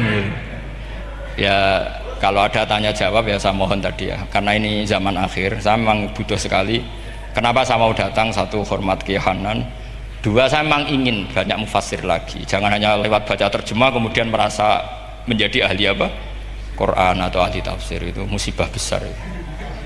Masalah besar itu. Ya pokoknya saya mohon lah ya setidaknya gitu. Misalnya orang kafir, kamu cari saja orang kafir. Ternyata ada yang harbi, ada yang dhimmi, ada yang mu'ahad, ada yang musta'man. Lalu dalam tarikh ada kafir Yahudi, kafir Nasrani, kafir ahli kitab. Kalau di fikih ada kafir yang lahum kitabun, ada yang tidak lahum kitabun. Kalau yang lahum kitabun disebut ini kitabiyah kholiso, yang tidak itu kan beda-beda di fikih. Boleh nikahnya ndak, khilu dhabihatihim atau tidak, itu kan detail sekali. Makanya saya mohon ini latihan detail. Oke, sampean tetap ngaji, sering khatam itu bagus karena mengumpulkan semua ilmu. Tapi sampean harus menganalisis secara apa? Saya dulu ngaji Mbah Mun Muslim ya kilatan. Tapi saya ngapalkan sama Gus Subab. Gus Subab putrane Mbah Mun dulu muridnya Said Muhammad. Saya itu tak pelajari lagi di rumah, tak analisis lagi setelah besar sampai sekarang, karena ya itu beda. Kita selalu Rabbi zidni apa? Ilma. Misalnya begini, contoh ya, contoh. Kita mungkin tahu maknanya ayat tertentu itu begini. Misalnya begini.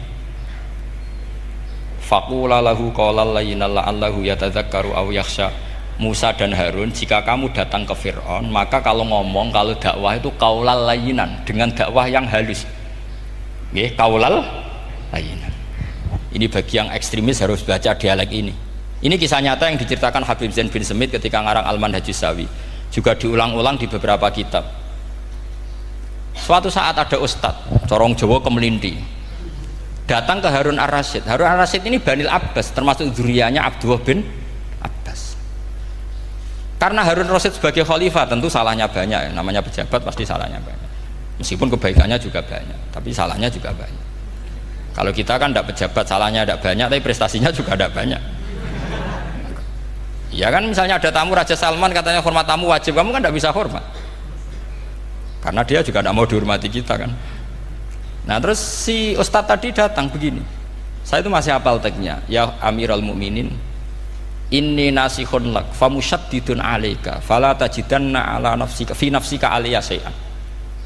Saya ini mau nasihati Anda, tapi saya maaf sekali karena nasihat saya ini kasar sekali. Musyaddid itu kasar, keras. Fala tajidanna fi nafsika aliyya syai'an, saya mohon jangan dimasukkan hati lah. Makanya terjemah bebasnya jangan masukkan hati. Katanya Harun Rasyid langsung marah. Uskut ya jahil, kamu itu ustadz bodoh, kamu tidak boleh keras sama saya. Dia masih bantah, saya keras sama Anda karena Anda salahnya banyak. Terus apa kata Harun Ar-Rasyid? Inna wa ta'ala qad arsala man huwa khairum minka ila man huwa syarrum minni wa ma'adzalika qala ta'ala faqula lahu qaulal layyinan. Allah mengutus orang yang jelas lebih baik ketimbang kamu, yaitu Musa dan Harun. Musa dengan ustadz ini baik mana? Tidak, sama jawab saja. Baik Nabi Musa kan? Ilaman huwa syarrun minni. Fir'aun dengan Harun Ar-Rasyid buruk mana? Buruk Fir'aun. Itu saja masih dengan etika faqula lahu qaulal layyinan. Musa dan Harun, kamu harus sopan. Tidak wae Fir'aun wajib sopan, tidak wae aku ras sopan. Nah ini sudah iktibar dari terjemah netral atau terjemah yang datar, bahwa Allah ngutus Musa dan Harun ke Fir'aun, dan Musa dan Harun diharuskan qaulal layyinan. Tapi menjadi energi mafhum yang luar biasa. Nak dakwai Fir'aun wae qaulan layyinan, apa maneh dakwai podo-podo mukmin. Makanya kata Harun Rasyid, uskut ya jahil, inna wa ta'ala qad arsala man huwa khairum minka ila man huwa syarrun minni wa ma'adzalika qala ta'ala faqula lahu qaulal layyin. Ya, saya kira demikian, saya kembalikan ke moderator. Ada waktu 30 menit. 30 menit kami buka 2 pertanyaan dulu. Mungkin yang dari depan ada mic, monggo dibarengi. Niki Bapak Majroh nih. Terima kasih waktunya. Kepada Kiai Ahmad Bahauddin Nur Salim, saya mau bertanya mengenai tadi yang disampaikan bahwa setiap umumul Quran pasti ada mukhassisnya. Ketika dilihat zaman sekarang ada kelompok liberal yang mencoba untuk mengamandemen Al-Quran dengan tidak mengkaitkan konteks zaman dulu, malah mengkaitkan dengan konteks zaman sekarang. Ambil contoh dalam permasalahan ibadah haji, mereka ingin merubah haji wukufnya enggak cuma di bulan Dzulhijjah tetapi di bulan Syawal pun juga boleh. Nah, jadi sudut pandang panjenengan gimana masalah apakah memang bisa keuniversalan Al-Quran itu pada zaman sekarang dibuat sesuai konteks sekarang? Itu saja. Sampun? Nggih. Nggih. Penanya kedua, monggo.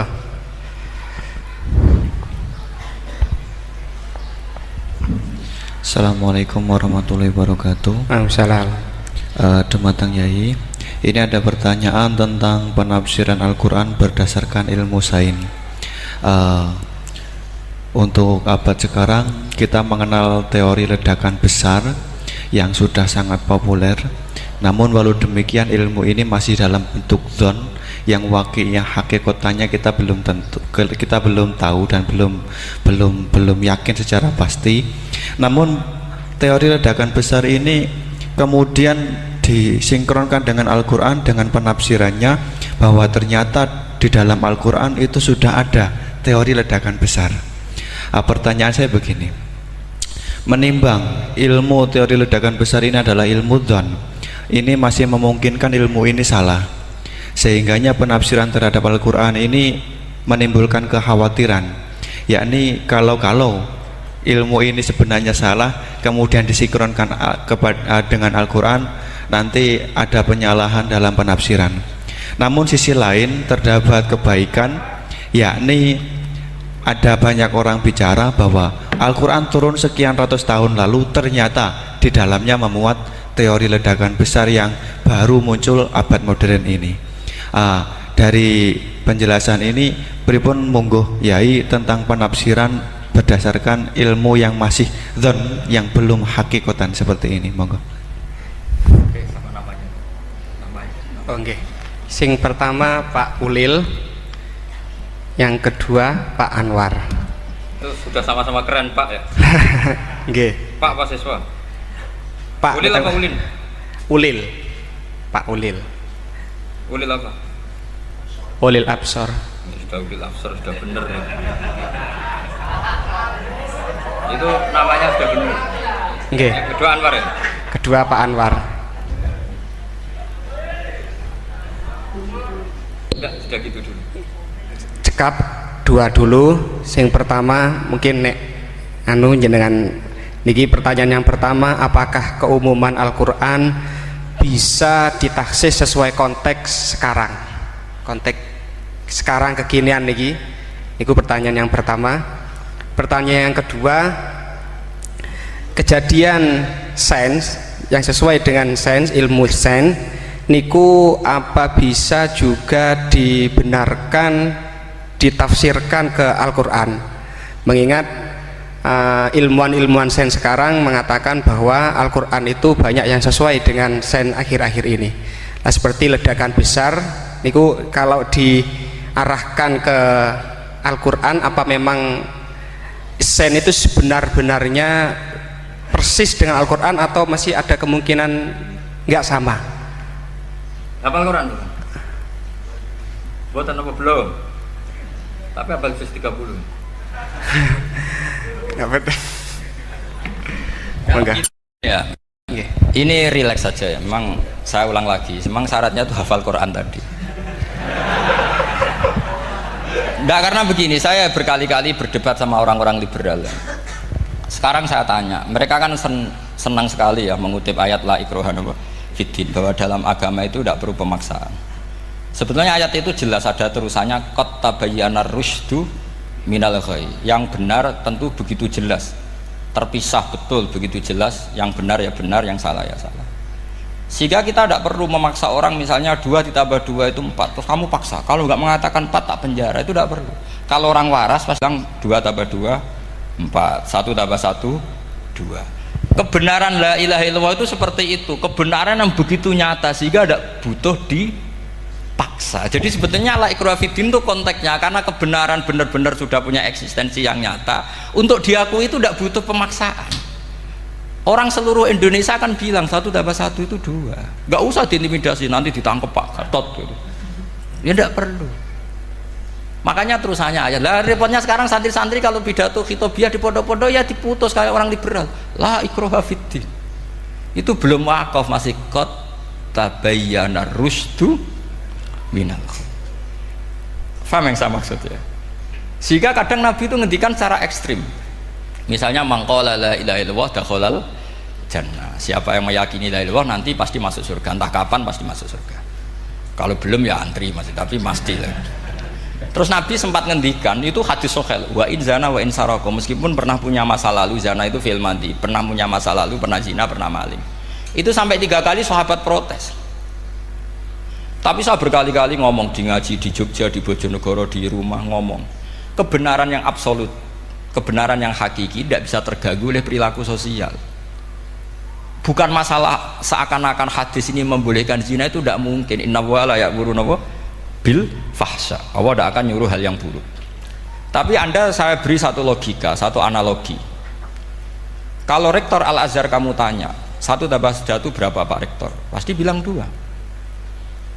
Kamu tanya Amrozi ya bilang 2. Kamu tanya Pak Ahok ya bilang 2. Kamu tanya Anies Baswedan ya bilang 2. Tanya Pak Nusron dijawab 2. Sama, semuanya jawab 2. Karena kebenaran hakiki pasti absolut. Sekarang misalnya gini, ada ronde dari dulu Doli misalnya. Kamu tanya, Mbak, 1 tambah 1 itu berapa? Pasti bilang 2. Jangan kamu mentang-mentang imam masjid. Saya tak jawab 3, saya kan imam masjid. Masa sama dengan lonte? Tidak bisa, kebenaran absolut itu pasti sama. Mbok rektor Al-Azhar sama siapapun ya jawabnya sama. Paham yang saya maksud? Sebab itu kadang Nabi ngendikan wa'in itu la ilaha illallah itu kebenaran absolut, lebih absolut ketimbang 1 ditambah 1 2. Sehingga kebenaran absolut la ilaha illallah itu gak bisa terganggu oleh apapun. Paham yang maksud? Nah itu maksud qad tabayyana rusdu minal. Kita tanya rival politik, Pak Jokowi kamu tanya 1 apa 1 ya 2, Pak Prabowo ya bilang 2. Bukan karena rival politik. Tadi Pak Jokowi jawab berapa? 2. Ya udahlah 4. Tidak ada seperti itu. Nah, itu disebut qad tabayyana rusdu. Nah kembali ke ide tadi, ide bahwa wukuf boleh di mana saja, terus boleh tidak syawal, itu udah ide. Sebenarnya sampean mikir saja itu sudah kriminal.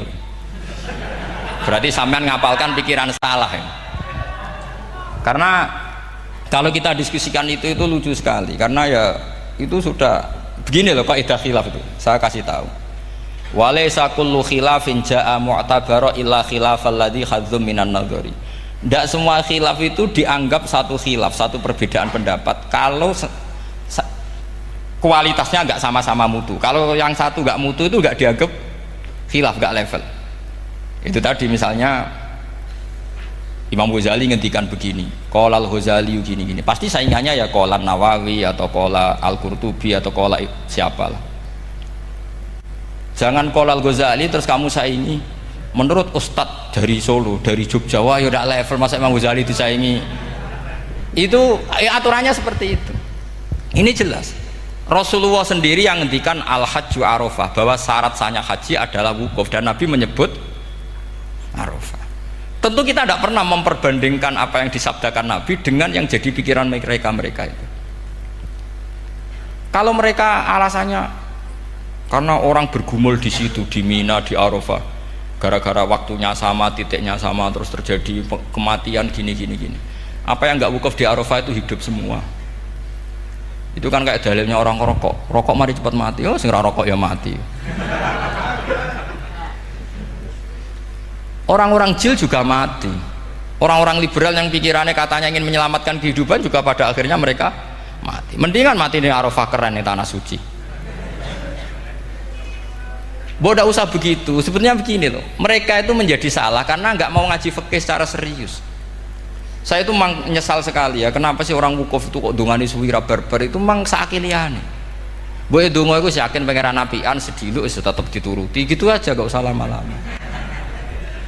Ya kata hikam kan gitu, ngelingno pangeran udah suwi-suwi, sing perlu dielingno sing iso lali, pangeran iso lali kok amen mbok elingno wae, kan gitu cara madzhab hikam. Makanya kata madzhab hikam kan gitu, wa inna ma yunabbahu man yajuzu alaihil ikhfal, yang boleh diingatkan yang mungkin lupa. Tapi kalau masih ingat ya sudah tidak usah diingatkan lagi. Doa itu sekali saja. Saya ini termasuk korban kitab hikam. Loh, saya itu berkali-kali ke Mekah. Itu saya kalau dongo itu pertama di Multazam berdoa. Itu saya sebagai santri, ya pas di Multazam ingin berdoa lagi. Tapi mesti spontan itu ingat hikam. Yang boleh diingatkan, yang mungkin lupa. Akhirnya bilang, ya sudah tadi Gusti, ya gitu dong. Di putaran ketiga bilang, tadi loh Gusti, gitu terus. Karena memang saya malu mengingatkan zat yang nggak mungkin lupa. Tapi sampean jangan ikut saya, ini kriminal. Ini termasuk sisi-sisi kriminal ilmu saya. Tapi ilmunya ada, sampean cari di hikam. Wa inna ma yunabbahu man yajuzu alihil ikhfal. Yang boleh diingatkan, yang berpotensi lupa. Mungkin Anda punya dalih, wah aku donga mau nunjukno butuh Gus, tapi ra kepen disembadani. Ya alhamdulillah nek ngono. Tapi tak pikir makom sampean ndak seperti itu, tetap kepengen disembadani. Lalu pertanyaannya kemudian, kalau kita ngikuti fikih sebetulnya nggak perlu menumpuk di Arafah. Sama cari di takrib, di muin, di semua bab fikih. Wukuf di Arafah itu sah dan tidak perlu muksun. Walau mutarodidan, meskipun hanya jalan-jalan. Bahkan di Fathul Mu'in diberi walau lagi, walau fitolabi abidin. Moro Arafah mbek golek dhuwit ceblok atau golek apa, ngono ya wis sah. Lho andai kan semua melakukan itu mau ngesif muter saja kan selesai kan. Mari terus dodongkrok di situ lama-lama. Iya enggak? Zaman Fathul Mu'in dihentikan walau mutarodidan, lewat tok itu sudah sah. Bahkan walau fitolabi abidin, meskipun tidak punya niat wukuf, pokoknya ke situ ya sudah nyari-nyari apa gitu. Sing mari menumpuk gara-gara semua itu ingin ideal. Wah mumpung di Arafah, ngentekno Tegal, ngentekno sawah, wah sudah. Makanya kalau haji itu sama orang yang ngedol Tegal mesti seru, wah itu nangis.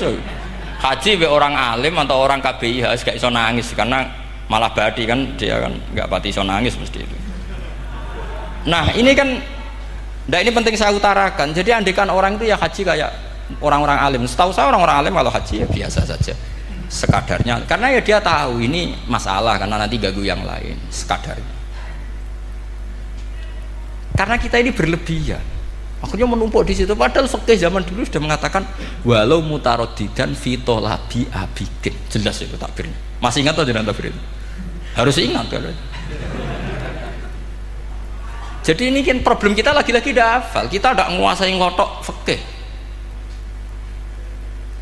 Saya dulu sinau Fathul Mu'in, makanya Gus Zofur itu cerita, kita ini hidup, Gus Zofur sering cerita ke saya, kita ini hidup berkah Gus.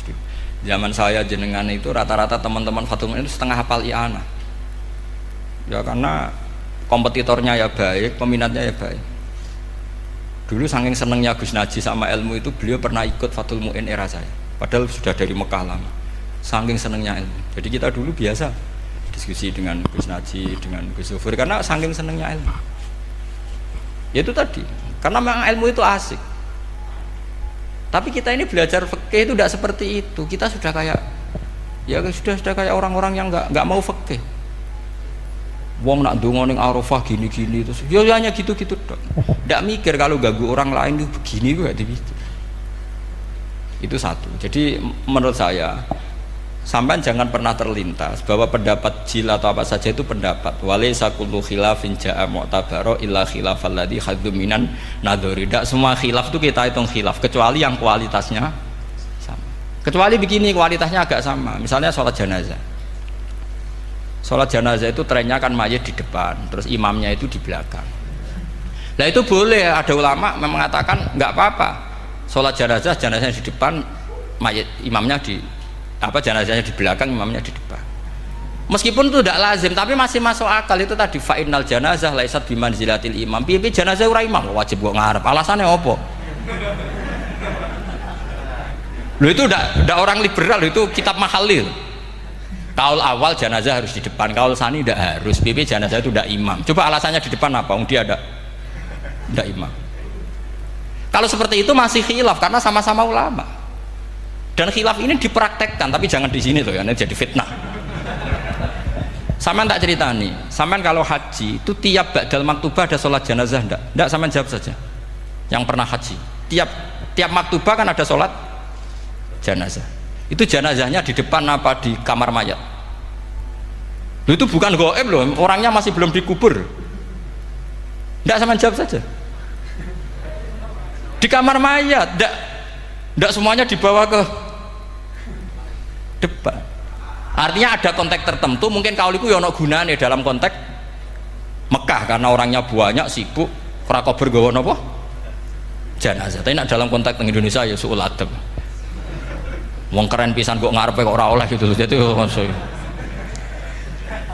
ya kalau kiai kan biasa kok ngarep keren. Misalnya jenazah wong awam kesempatan sak ngarepe kiai ya pas mati kowe kok ora oleh gitu. Jadi cara kula itu kan. Lah iya misalnya ana wong awam goblok mati. Jenazah dak kok nguri. Dadi yo apa dadi ngarepe kiai pisan kok ora oleh gitu loh. Jadi menurut saya itu. Tapi kalau kamu mengatakan ini fardu ain, kalau nggak di depan nggak salah, alasan Anda apa? Ini tuh udah imam. Yang wajib di depan kita ini kalau imam. Lah seperti itu khilaf. Ini cerita khilaf. Mutu, alasannya sama-sama mutu. Qailnya yang punya pendapat ya sama-sama mutu karena diceritakan kita mahali. Dan dipraktekkan di Arab Saudi, yaitu banyak jenazah di kamar mayat, tetap sholat apa? Jenazah. Gaib. Itu pernah saya praktekkan, tapi sekali itu saja, mungkin tidak terulang. Pas kemarin Banafe Hajin, Banafe itu dekat jenazah itu tidak mungkin, banyak sekali. Gak sholat itu bengi-bengi tak anteni nganti jam loro, dan saya akrab sama beliau, sering guyon sama saya. Sebelum meninggal itu berkali-kali, ya memang masih keluarga sama saya, jadi sering guyon. Dulu sering guyon sama saya. Ya aku sebenarnya tenanan, ini sering ngandani saya. Gitu. Saya nggak ngira kalau mau wafat. Akhirnya saya itu ke masjid sama anak saya namanya Hasan, acung nyelati Banafe. Pak kok nggak di depannya? Ya sudah ini darurat, karena nggak mungkin mendekat beliau.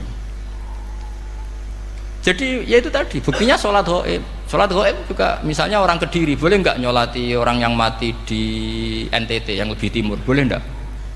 Boleh. Padahal mayatnya di belakang, karena memang tidak imam. Nah kalau seperti itu khilaf, ini cerita kalau seperti itu khilaf, meskipun agak-agak kontroversi tapi kualitasnya masih waras lah, masih bagus.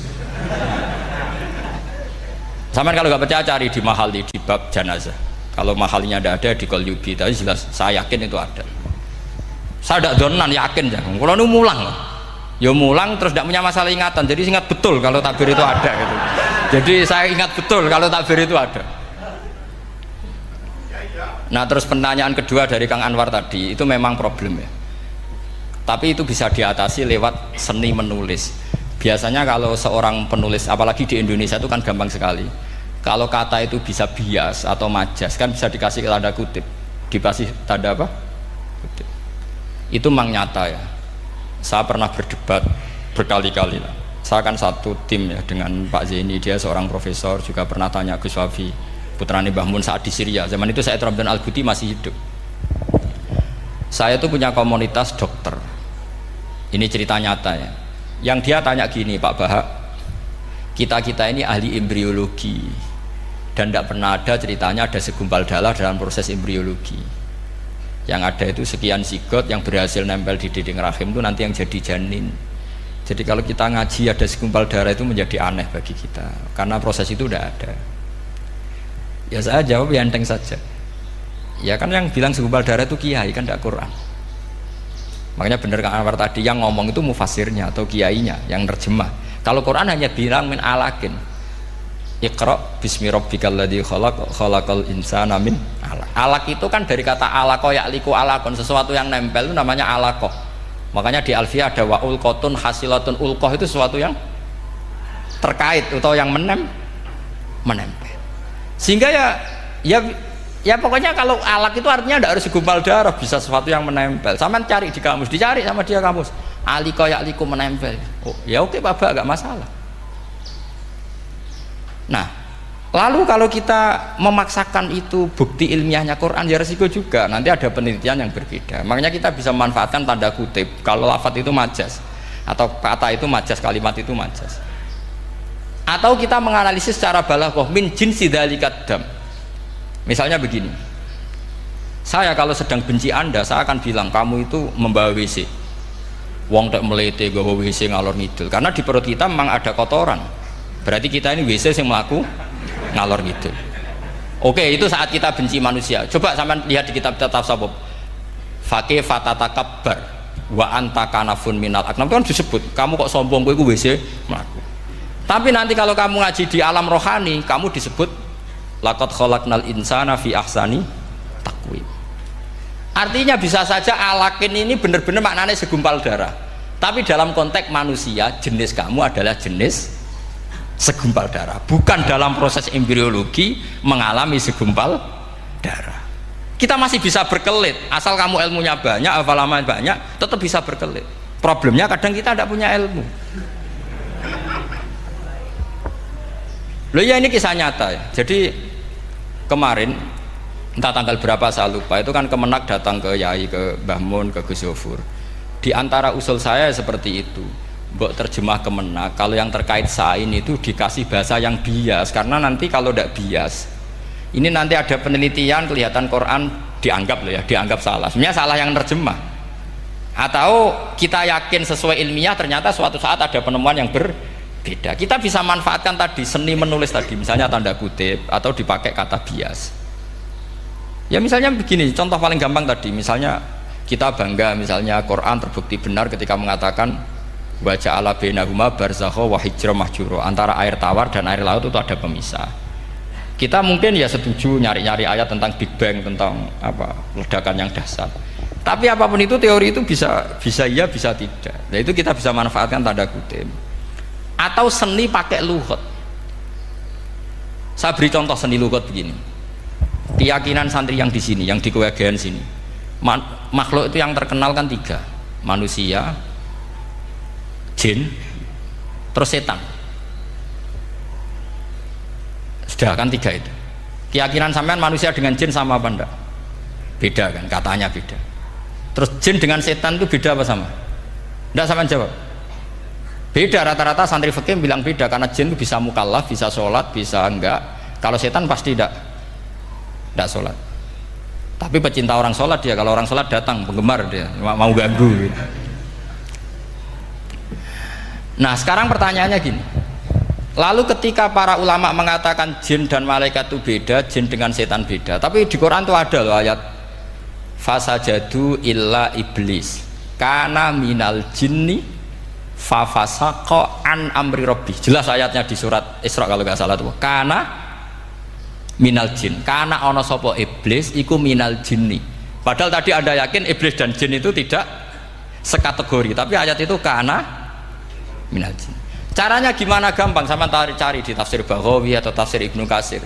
Caranya adalah dianalisis secara lughat. Sesuatu yang nggak kelihatan atau yang gelap disebut jannah. Misalnya malam, kata Quran apa? Falamma janna alaihi lailu ra'a kaukaba. Karena malam itu gelap disebut jannah. Orang yang gila karena masturul akli disebut majnun. Karena madatul kalimah sama-sama jinnun. Madatul kalimah kan sama kan? Jim nun musyaddad berarti jim nun. Saya ulang lagi ya. Kalau malam disebut falamma janna alaihi lailu. Kalau orang masturul akli disebut majnun. Orang dalam kandungan disebut janin. Kullu dzalika yusamma bidzalik li'annahu mastur. Semua dinamakan itu karena mastur, tidak kelihatan. Nah, sekarang sampai tak tanya, iblis itu kelihatan apa enggak? Enggak. Berarti kalau kana ana sapa iblis minal jinni setengah barang sing ora ketok. Kecumanane minal jinni kelompok jin. Nanti kamu masalah dengan kiai Anda meyakini, "Lho jin kok iblis?" Beda. Jin iku iso ngaji. Ya gampang saja, kalau jin yang sakolen ya jin yang bisa Islam bisa kafir.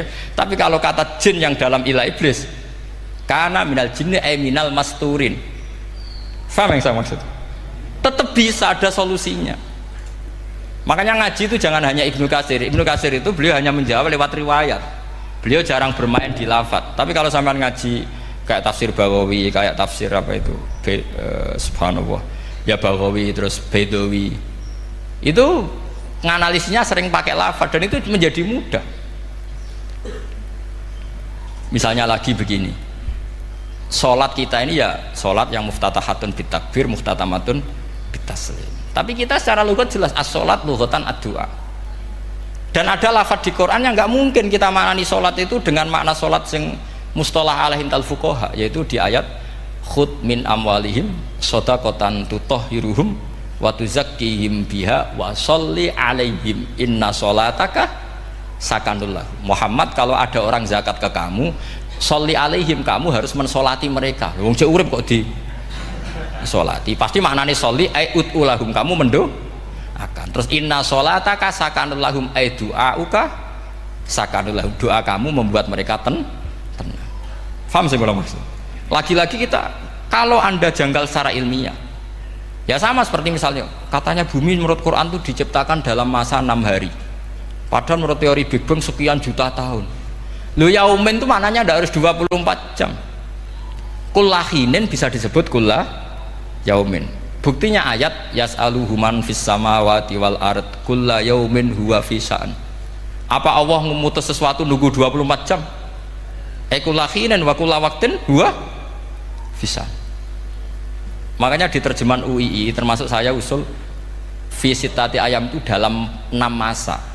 Karena kalau orang bilang hari asumsinya itu 24 jam kali 6. Itu masih bisa, masih meskipun mungkin seperti itu, tapi ya mungkin tidak. Tapi kita masih bisa bermain kata gini, ku dinetralisir. Yaum maknanya khin. Napa maknanya napa? Khin. Kayak di apa? Yas'aluhu man fis samawati wal ardi kulla yaumin huwa fisa. Kayak di ayat lagi, limanil mulkul yaum. Allah tanya itu ketika di akhirat apa di dunia? Tidak, sama jawab. Di akhirat. Ketika nanti di akhirat Allah tanya, liman iku kedue sopo al mulku te kerajaan al yauma. Limanil mulkul yaum. Lillahil wahidil fa inna fil akhirah laisa hunaka yaumun wala hunaka sa'a wala hunaka misalnya arbaun wa isyruna sa. Di akhirat tidak ada 24 jam. Istilahnya Allah ya limanil mulkul yaum. Paham sih kalau maksud? Jadi lagi-lagi syaratnya hafal tadi. Nah, jadi artinya lafadz yaum dipakai di Quran berapa kali? Konteksnya apa saja. Ya saya kira demikian. Mungkin kita anggap cekap ya, karena tadi apa ini Jumatan terus tak pikir tanya itu ya saya yang tanya itu karena itu tadi ya nggak apa-apa kalau masih ada yang tanya, tapi saya pikir ya itu tadilah yang saya utarakan. Saya kira cukup. Kalau ingin alim memang syaratnya harus hafal banyak, terus ya kalau ndak ya itu tadi harus orang sudah ndak ada semua, terus tinggal kita yang hidup itu pasti kita alim sendiri itu ya, pilihannya hanya itu. Tapi kalau ingin kompetisi masih gampang lah. Di Kediri banyak orang alim, di Rembang banyak. Kan bisa cara Imam Bukhari al-luqi wal mu'asyarah, bisa sering ketemu lewat ngaji kilatan atau ngaji. Karena kiai banyak.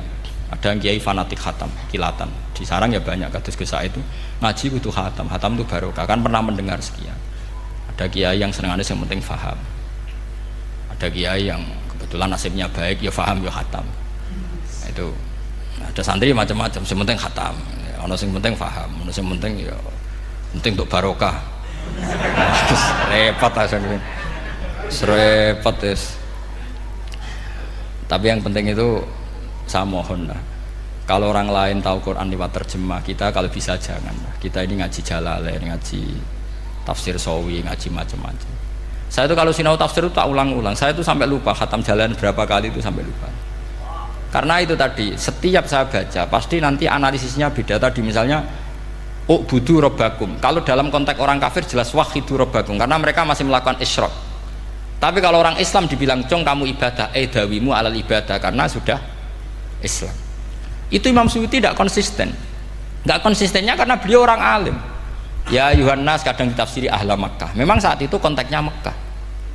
Tapi dalam konteks Islam tentu wama arsalna ka ila ka fatal lidasi basyiro wa nadhira. Itu kan ulama. Kalau ingat asbabun nuzul ya ayuhan nas jelas ahla Makkah. Tapi kalau ingat umumul Quran nas ya kullan nas, bukan harus ahla apa? Makkah. Makanya ada fi tafsirin qala ahla Makkah, wa fi tafsirin akhar dia bilang ayyan nas. Ini yang mengulang-ulang akan paham karena konteksnya apa? Beda.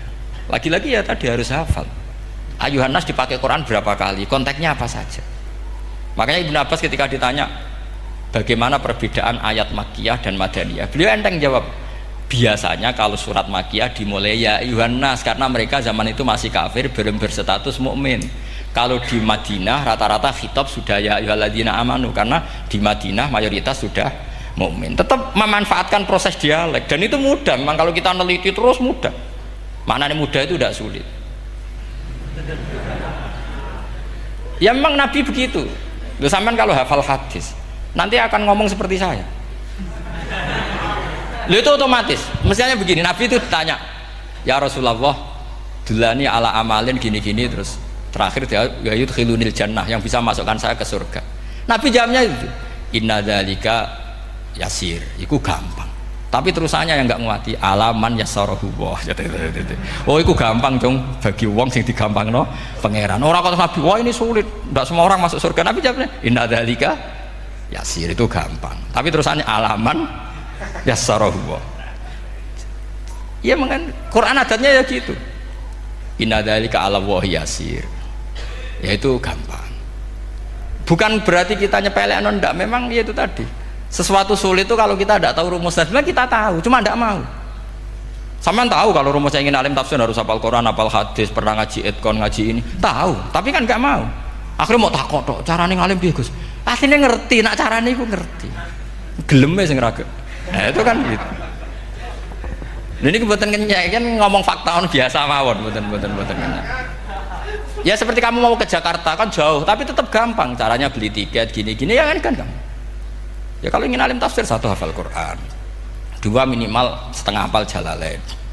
Nanti kalau Jalalain janggal, kamu ngaji Sawi, karena banyak juga Jalalain yang diprotes sama Imam Sawi, dikritik. Itu kan wajar ya, sarah itu hanya membenarkan yang di matan ada masalah.